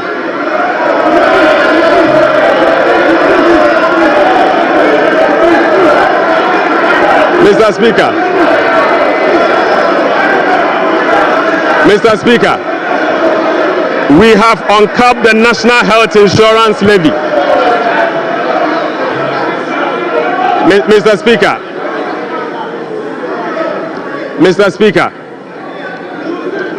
we have uncapped the National Health Insurance Levy. An amount of about 10 billion Ghana cedis has been programmed for the National Health Insurance Scheme. And this amount is expected to be used for the following: claim payments, essential medicine, vaccine payment, free primary health care, the Ghana Medical Care Trust, Mr. Speaker, and bridging the USAID financing shortfall. Mr. Speaker, in the year 2025, government will continue to implement reforms and increase budgetary allocation to enhance the implementation of 4 targeted social protection programs, namely National Health Insurance, the LEAP program, the school feeding program, and the capitation grant. Right Honorable Speaker, under the LEAP program, beneficiaries will be increased from the current 350,000 to 400,000 beginning July 2025. The allocation of 728.8 million Ghana cedis for last year has been increased to 953.5 million Ghana cedis in the year 2025. So, Speaker, we have also uncapped the road fund. An amount of 2.81 billion Ghana cedis has been programmed for the Ghana Road Fund to be used solely for road maintenance. This represents an increase of 155% over the 2024 allocation of 1.1 billion Ghana cedis. 1.1 billion Ghana cedis. Mr. Speaker, we have also allocated an amount of 7.5 billion Ghana cedis to the District Assembly Common Fund. In accordance with our decentralization policy, we propose to Parliament that a minimum of 80% of the funds allocated to the District Assembly Common Fund should be sent directly to the district assemblies to spur economic growth and at the district level to deepen decentralization.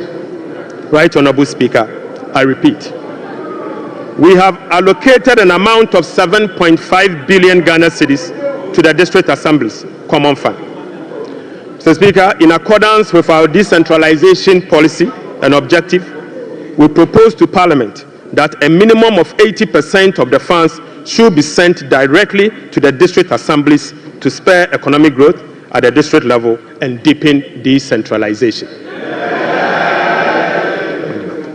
Mr. Speaker, it is worth noting that in a stark contrast to what has happened recently at the District Assembly Common Fund, where only 50% of the released amount are sent to the District Assembly for the purposes of running the assemblies.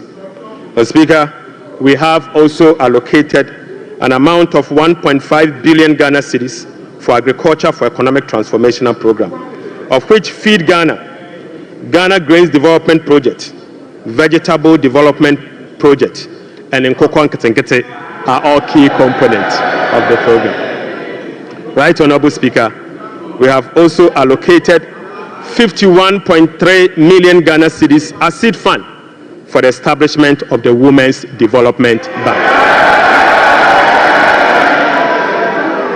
Mr. Speaker, we have also we have also allocated 300 million Ghana cedis to the National Apprenticeship Program. Mr. Speaker, I repeat, we have also allocated an amount of 300 million Ghana cedis to the National Apprenticeship Program. Right, Honorable Speaker, we have also allocated an amount of 100 million Ghana cedis to the Edumewura Program. Mr. Speaker, an amount of 100 million Ghana cedis has been allocated to the National Codes Program. Mr. Speaker, another amount of 100 million Ghana cedis has been allocated for the payment of monthly allowance to all assembly members.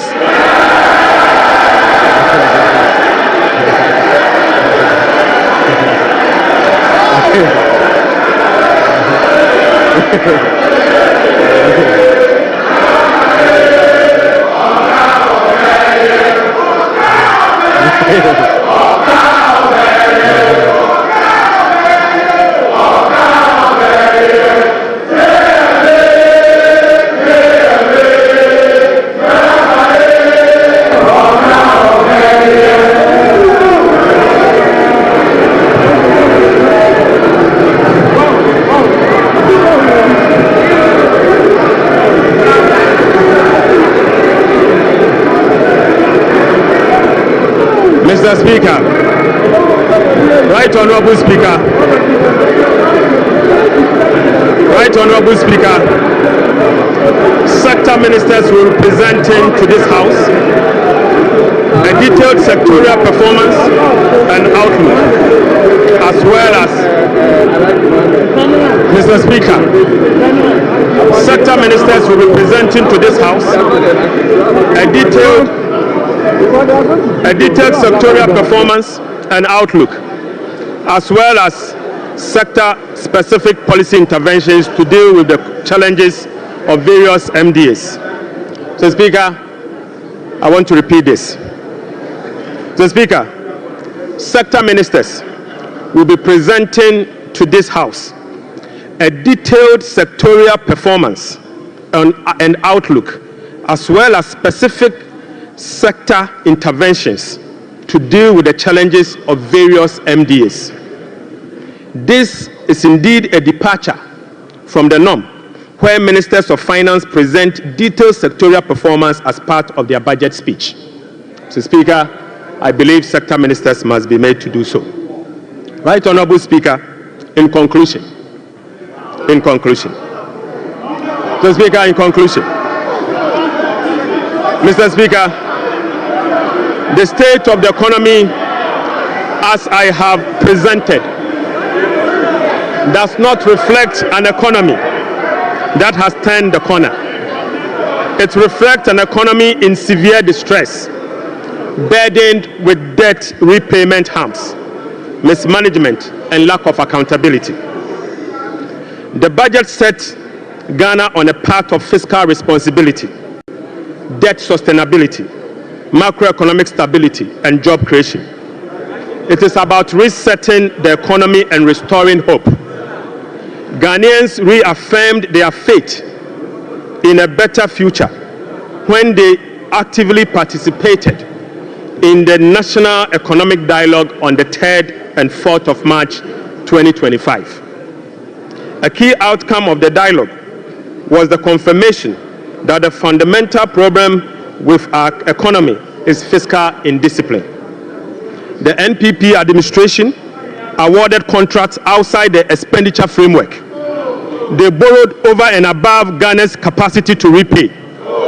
Mr. Speaker, His Excellency President John Dramani Mahamad's administration will be fiscally disciplined and deliver improved public service to our people in a cost-effective manner. Mr. Speaker, we remain steadfast in meeting the IMF program target while restoring Ghana's creditworthiness. We have achieved a lot in a short time, but this is only the beginning. Our commitment to reform we will not waver on that. Mr. Speaker, we have achieved a lot in this short time, and our commitment to reform will not waver. Those who doubt our resolve should not underestimate the determination of the people of Ghana, who will no longer tolerate ineffective governance. Together, we will navigate these turbulent times and emerge stronger. Mr. Speaker, we are making serious progress. Right, Honorable Speaker, we are making progress. We committed to running a lean, efficient government of 60 ministers. Mr. Speaker, we have delivered. Mr. Speaker, we committed to scrapping the e-levy. We have delivered. Mr. Speaker, we committed to scrapping the burden tax. We have delivered. Right, Honorable Speaker, we committed to eliminate academic fee for first-year public tertiary students. We have delivered. Mr. Speaker, we committed to providing free tertiary education for all people with disability. We have delivered. Mr. Speaker, we committed to providing dedicated source of funding for free secondary education. We have delivered. Mr. Speaker, we committed to distributing sanitary pads to our schoolgirls. We have delivered. Mr. Speaker, we committed to uncap Get Fund. We have delivered. Mr. Speaker, we committed to uncap the national health insurance. We have delivered. Right, Honorable Speaker, we committed to uncap the road fund to maintain our roads. We have delivered. Mr. Speaker, we committed to hold a national forum on education. We have delivered. Right, Honorable Speaker, we committed to hold a national dialogue on the economy. We have delivered. Mr. Speaker, we committed to deliver free primary health care. We have delivered. Mr. Speaker, we committed to deliver Mahama Care Program to finance the treatment of non-communicable disease. Mr. Speaker, we have delivered. Mr. Speaker, we committed to deliver free textbooks to school children. We have delivered. Mr. Speaker, we committed to begin the implementation of $10 million Big Push program. Mr. Speaker, we have delivered. Mr. Speaker, we committed to constitute a review process for our constitution. Mr. Speaker, we are delivering. Mr. Speaker, we committed to build the Ghana we want together. We are delivering. Right, Honorable Speaker, we committed to recover all looted state funds under our Operation Recover All Loot program. We are delivering. Mr. Speaker, we committed to reset Ghana. We are delivering. Right, Honorable Speaker, I call on Parliament, the business community, civil society, investors, and all citizens to support the bold reforms outlined in this budget. Together, Mr. Speaker, we have the power to build a resilient economy that will help us tackle the challenges we face as a country. This budget is a foundation upon which we will build a more resilient and equitable society. Mr. Speaker, this budget is not just about numbers. It is about a blueprint for growth, stability, and opportunity. With unity and determination, we can restore faith in our economy, foster innovation, and uplift every Ghanaian. Mr. Speaker, with unity and determination, I repeat, we can restore faith in our economy, foster innovation, and uplift every Ghanaian. Right, Honorable Speaker, on behalf of His Excellency the President, I invite this House to join hands with us as we work to build the Ghana we want together. Mr. Speaker, I thank you so much. Idebi Keke.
Honorable members.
Honorable members.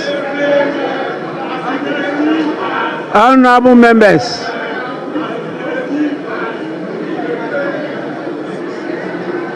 Honorable members.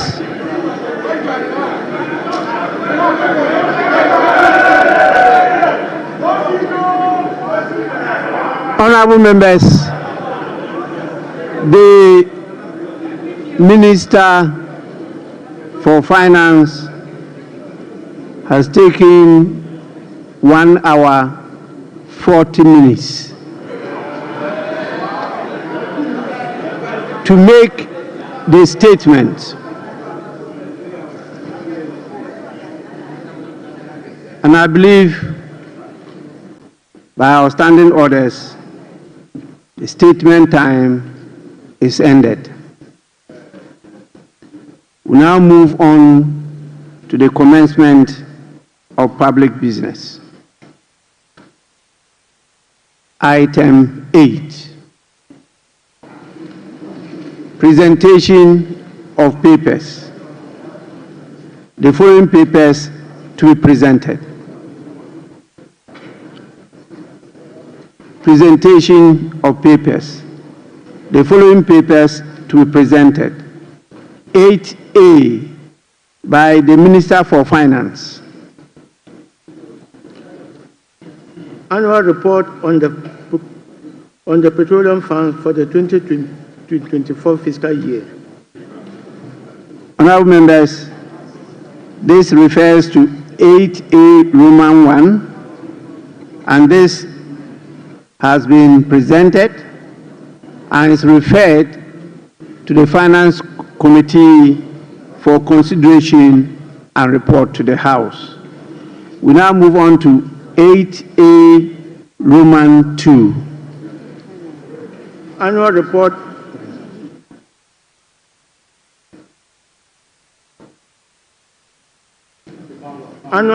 on the collection and utilization of the African Union import levy for the 2024 fiscal year. Honorable members, this report is also duly laid and is referred to the Finance Committee for consideration and report to the House. I would now want to hear from the leaders. I saw the minority leader give an indication that he may want to have a word. Yes.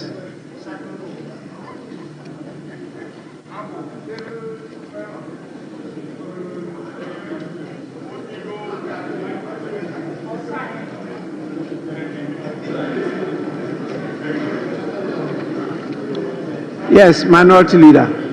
Mr. Speaker, this afternoon we have been presented with part 2 of the lamentation series.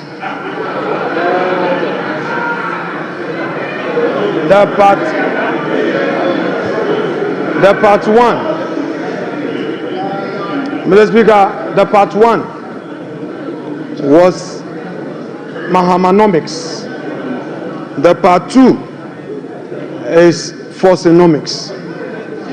And it's very clear, Mr. Speaker, that under the economy that they complain about, the growth was 5.7%. And under the research economy, the growth is rather going down. You are projecting a 4-point-something growth. That is what you are doing. Mr. Speaker, the economy that they complain about left us with 4 months of import cover, and they are projecting under reset 3 months. Mr. Speaker, these are the very people who managed the economy up to 2016 and left us with some IPP debts. Today they are telling us that they are coming to renegotiate the very disaster they left us. Mr. Speaker, Honorable Minority Leader, Honorable Minority Leader. Mr. Speaker, we are not debating today. We are giving an indication. Honorable Minority Leader, please be guided by Order 91. Mr. Speaker, exactly so. Very, very guided by that. Mr. Speaker, I may repeat Order 91. Your statement was that you are not debating today. Oh, Mr. Speaker, we are not making comment on it. We are not going to make comment today. 91, Mr. Speaker, when he makes a statement, we are supposed to comment on it. Yes. Yes, so I'm saying that we are not going to engineer the comment today. Because, Mr. Speaker, they are not ready. We are ready, but we think they are not ready. So I'm only going to give an indication. Mr. Speaker, let the minority leader enjoy his bona fides for this minute. Just relax, Mr. Speaker. I only want to draw your attention to the fact that you can only make comments. Very well. And the comments not more than 5 minutes. Mr. Speaker, in commenting on this statement by the finance minister, it is clear to all of us in this chamber that today they decided to populate this chamber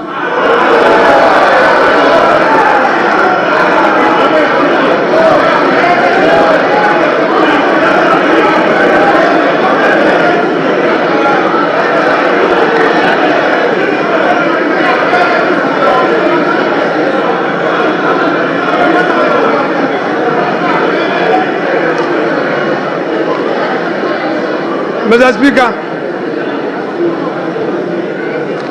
they populated this chamber with their members only to come. Honorable Minority Leader. Yeah, Mr. Speaker. The Minister for Finance did not talk about the population of the chamber.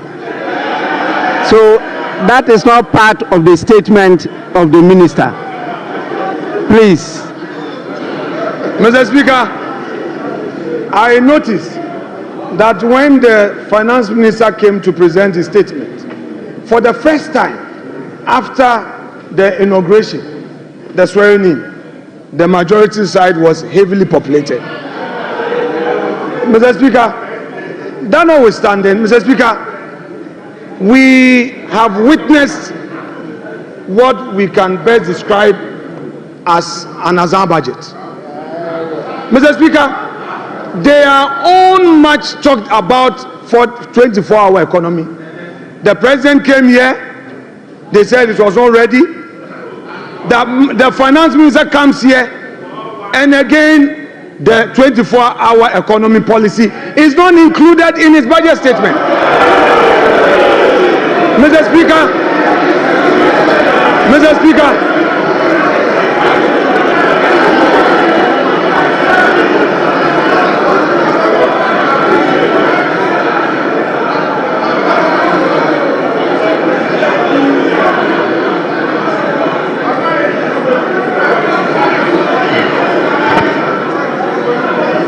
Mr. Speaker, the youth of this country have been waiting for this 24-hour economy policy. The minister tells us the policy will be brought later. Hey, Ato, the policy will be brought later. Mr. Speaker, it is clear that all the jobs they promised the youth of this country was merely an Azam promise. Mr. Speaker, there is no inspiration from this budget. There is no hope in this budget. The repetition of the social intervention programs, Mr. Speaker, and then the minister complained that some contracts at the road sector had no commencement certificate. Go to the Chain Homes Road. There is a road construction on the Chain Homes. There is a new road being constructed to the 10 rooms with a new runabout. There is no commencement. We did a search. There is no commencement. There is no PP approval. You are doing, Mr. Speaker, you have started construction. Minority Leader. Honorable Minority Leader. Honorable Minority Leader. Honorable Minority Leader, please, comments. I have given you a privilege. Don't abuse it. Mr. Speaker, I shall conclude my comments by saying that whereas the Minister of Finance told us that there will be heavy sanctions against all those who go contrary to the PFM Act. Under his own administration, the Chain Homes Road is being constructed now. A new runabout is being constructed.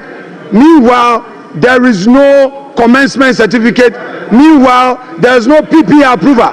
Mr. Speaker, the sanctions must start with his own ministers.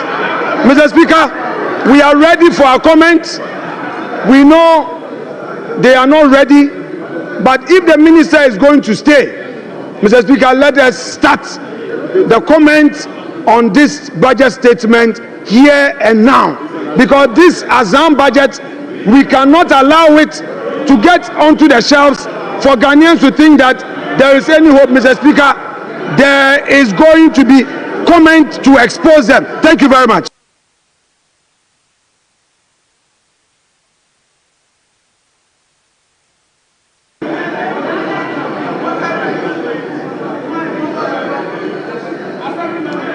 Honorable Majority Leader.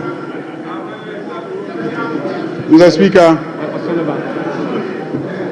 the Minority Leader and I share something in common.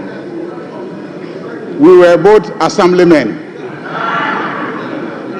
And when the Minister of Finance made the unprecedented announcement of a gargantuan sum of money for assemblymen, I saw the gleeful smile on his face.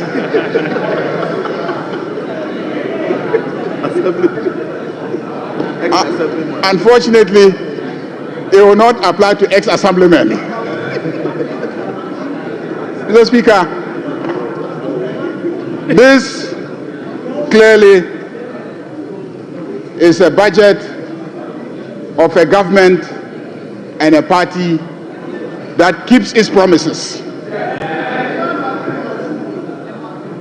Almost every promise that was made by John Dramani Mahama is being fulfilled in less than 120 days. This budget is a budget for Makola women. This budget is a budget for assemblymen. This budget is a budget for girls. This budget, sanitary pads, students, girls, students, sanitary pads, the sanitary pads. Mr. Speaker, Mr. Speaker, Mr. Speaker,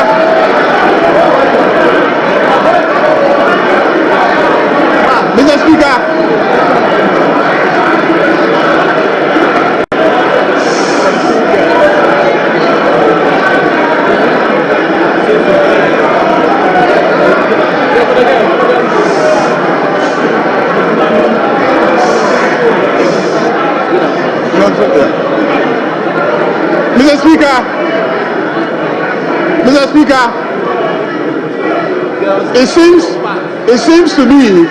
it seems to me that the men on this side have started using sanitary pads.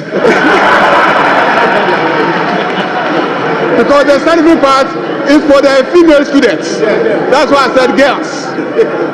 Mr. Speaker, this is a budget for school children.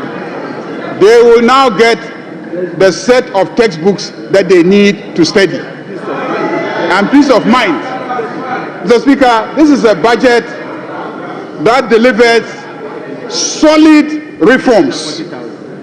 And this is a budget that is moving our growth from Galamsey growth to real growth. Mr. Speaker, by the time we finish implementing this budget, and by the time we finish implementing the three that will come after this one, Osunu Baya Nkitikiti. Osunu Baya Nkitikiti. Osunu Nkitikiti. To wit, Mr. Speaker, the elephant will become small. Osunu Baya Nkitikiti.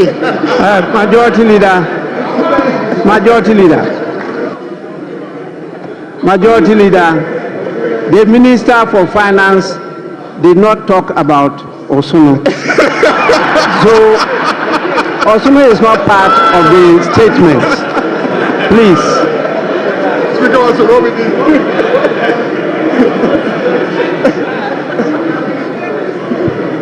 Mr. Speaker, on that note,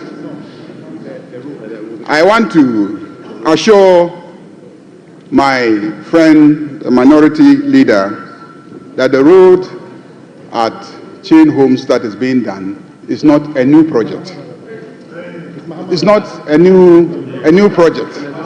So don't.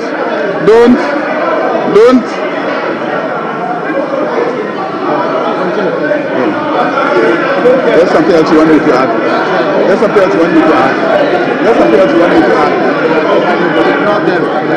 Yeah. Mr.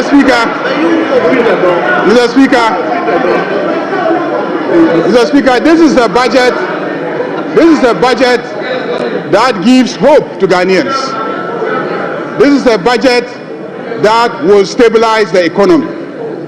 This is a budget that will create jobs for the youth of this country.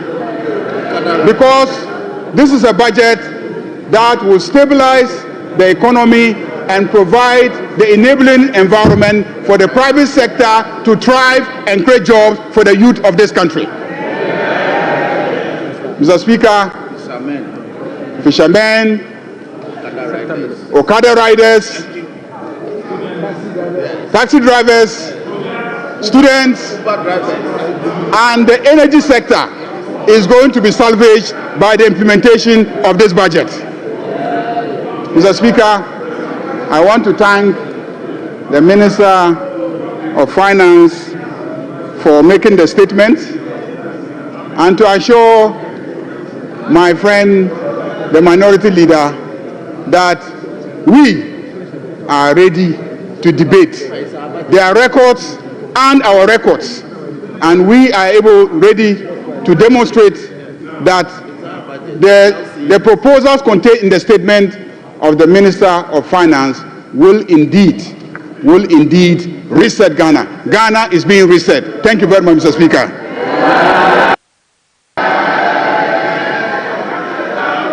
Honorable members, as I stated earlier on, this statement is not to be debated. You are to make comments on the statement. And to guide you, we are going to provide a few things for members because it's a transition. We used to debate budgets by making it a motion.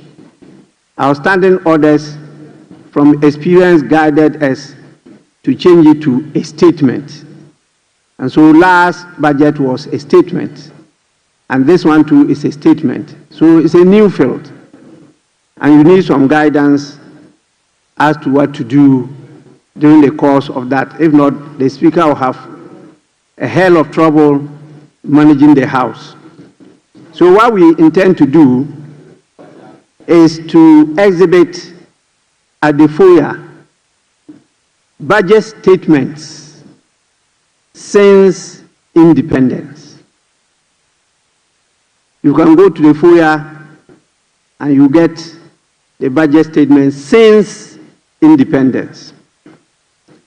We also have soft copies of handouts of budget statements with the pictures of the various ministers of finance.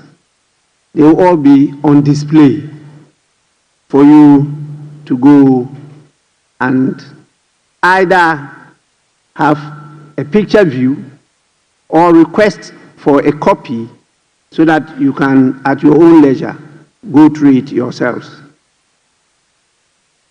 There is a viewing session now of what has happened today, and that one too is available as a side attraction.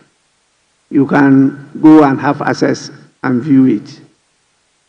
We believe that this will assist you, and as we do that, we may focus on some of you, and we particularly want to project the excellent inputs that our ladies make on the floor as part of the affirmative action, the law that we passed.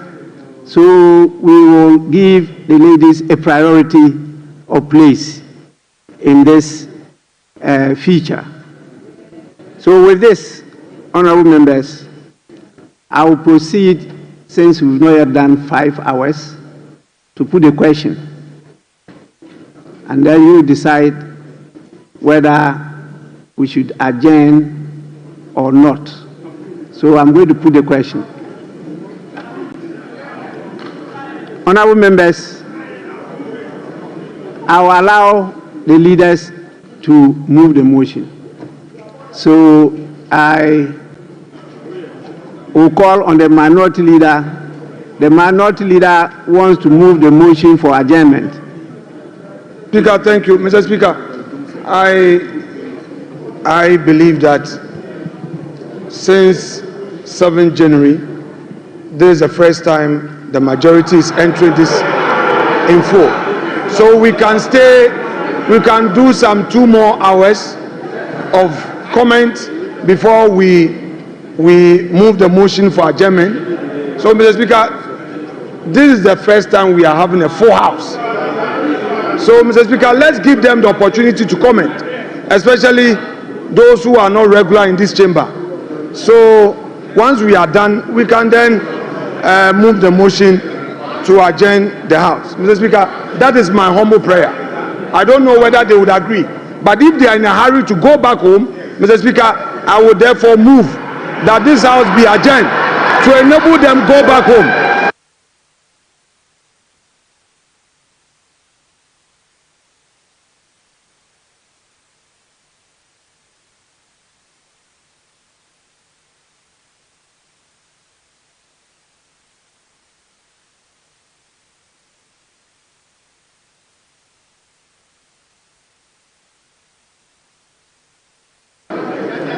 Yes, Majority Leader. Mr. Speaker, what the Minority Leader says is a reflection of the constitution of this site. It's testimony to the fact that when they are needed, they will be here.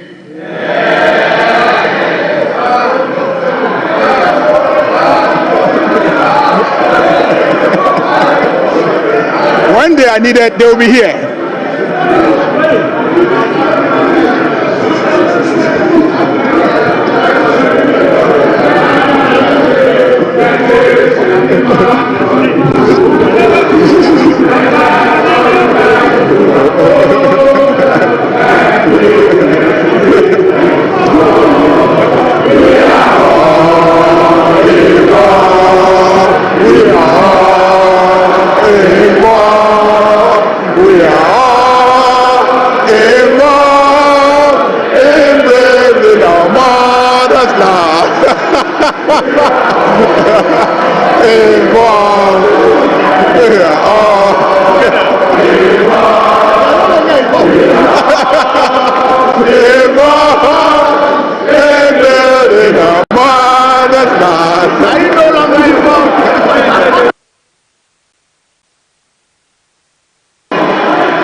Honorable members, Mr. Speaker,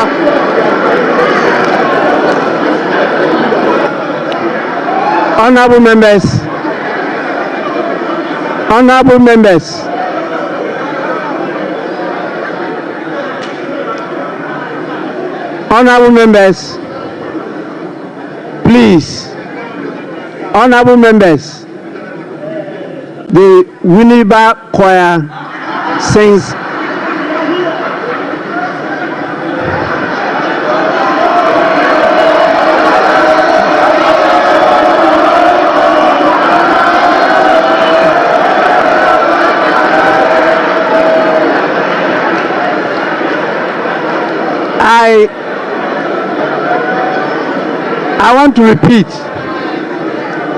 I want to repeat it. I'm sure you didn't hear what I was trying to say. The Winneba Choir sings better than you all. Majority Leader, you may now go. Mr. Speaker, it is obvious that the minority have withdrawn from participating in the involvement in the development of this country. They started it and then they got the response. Mr. Speaker, on that note, I second the motion for adjournment.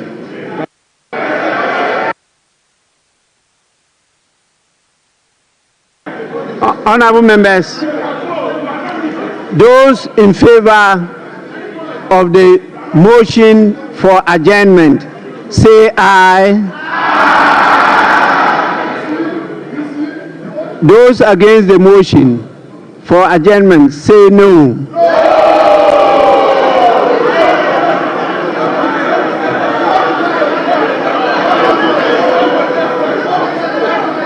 Majority Leader, yes.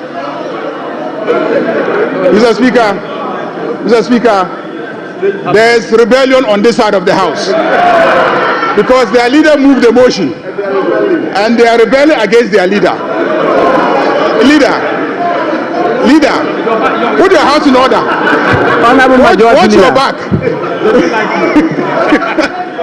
Please, that is democracy. They are entitled to disagree, even with their leader. But yes, minority leader. Mr. Speaker, I have a very peaceful caucus. Mr. Speaker, I moved the motion for adjournment for the benefit of the majority. I said to enable them go home and rest. But we are ready to work.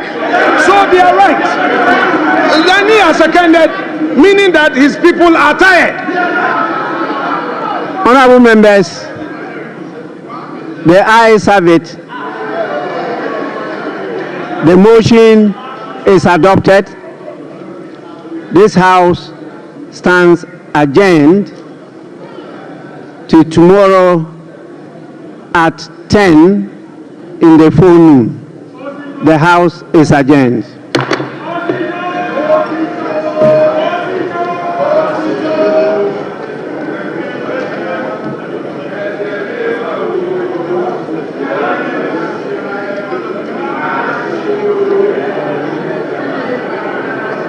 Much more.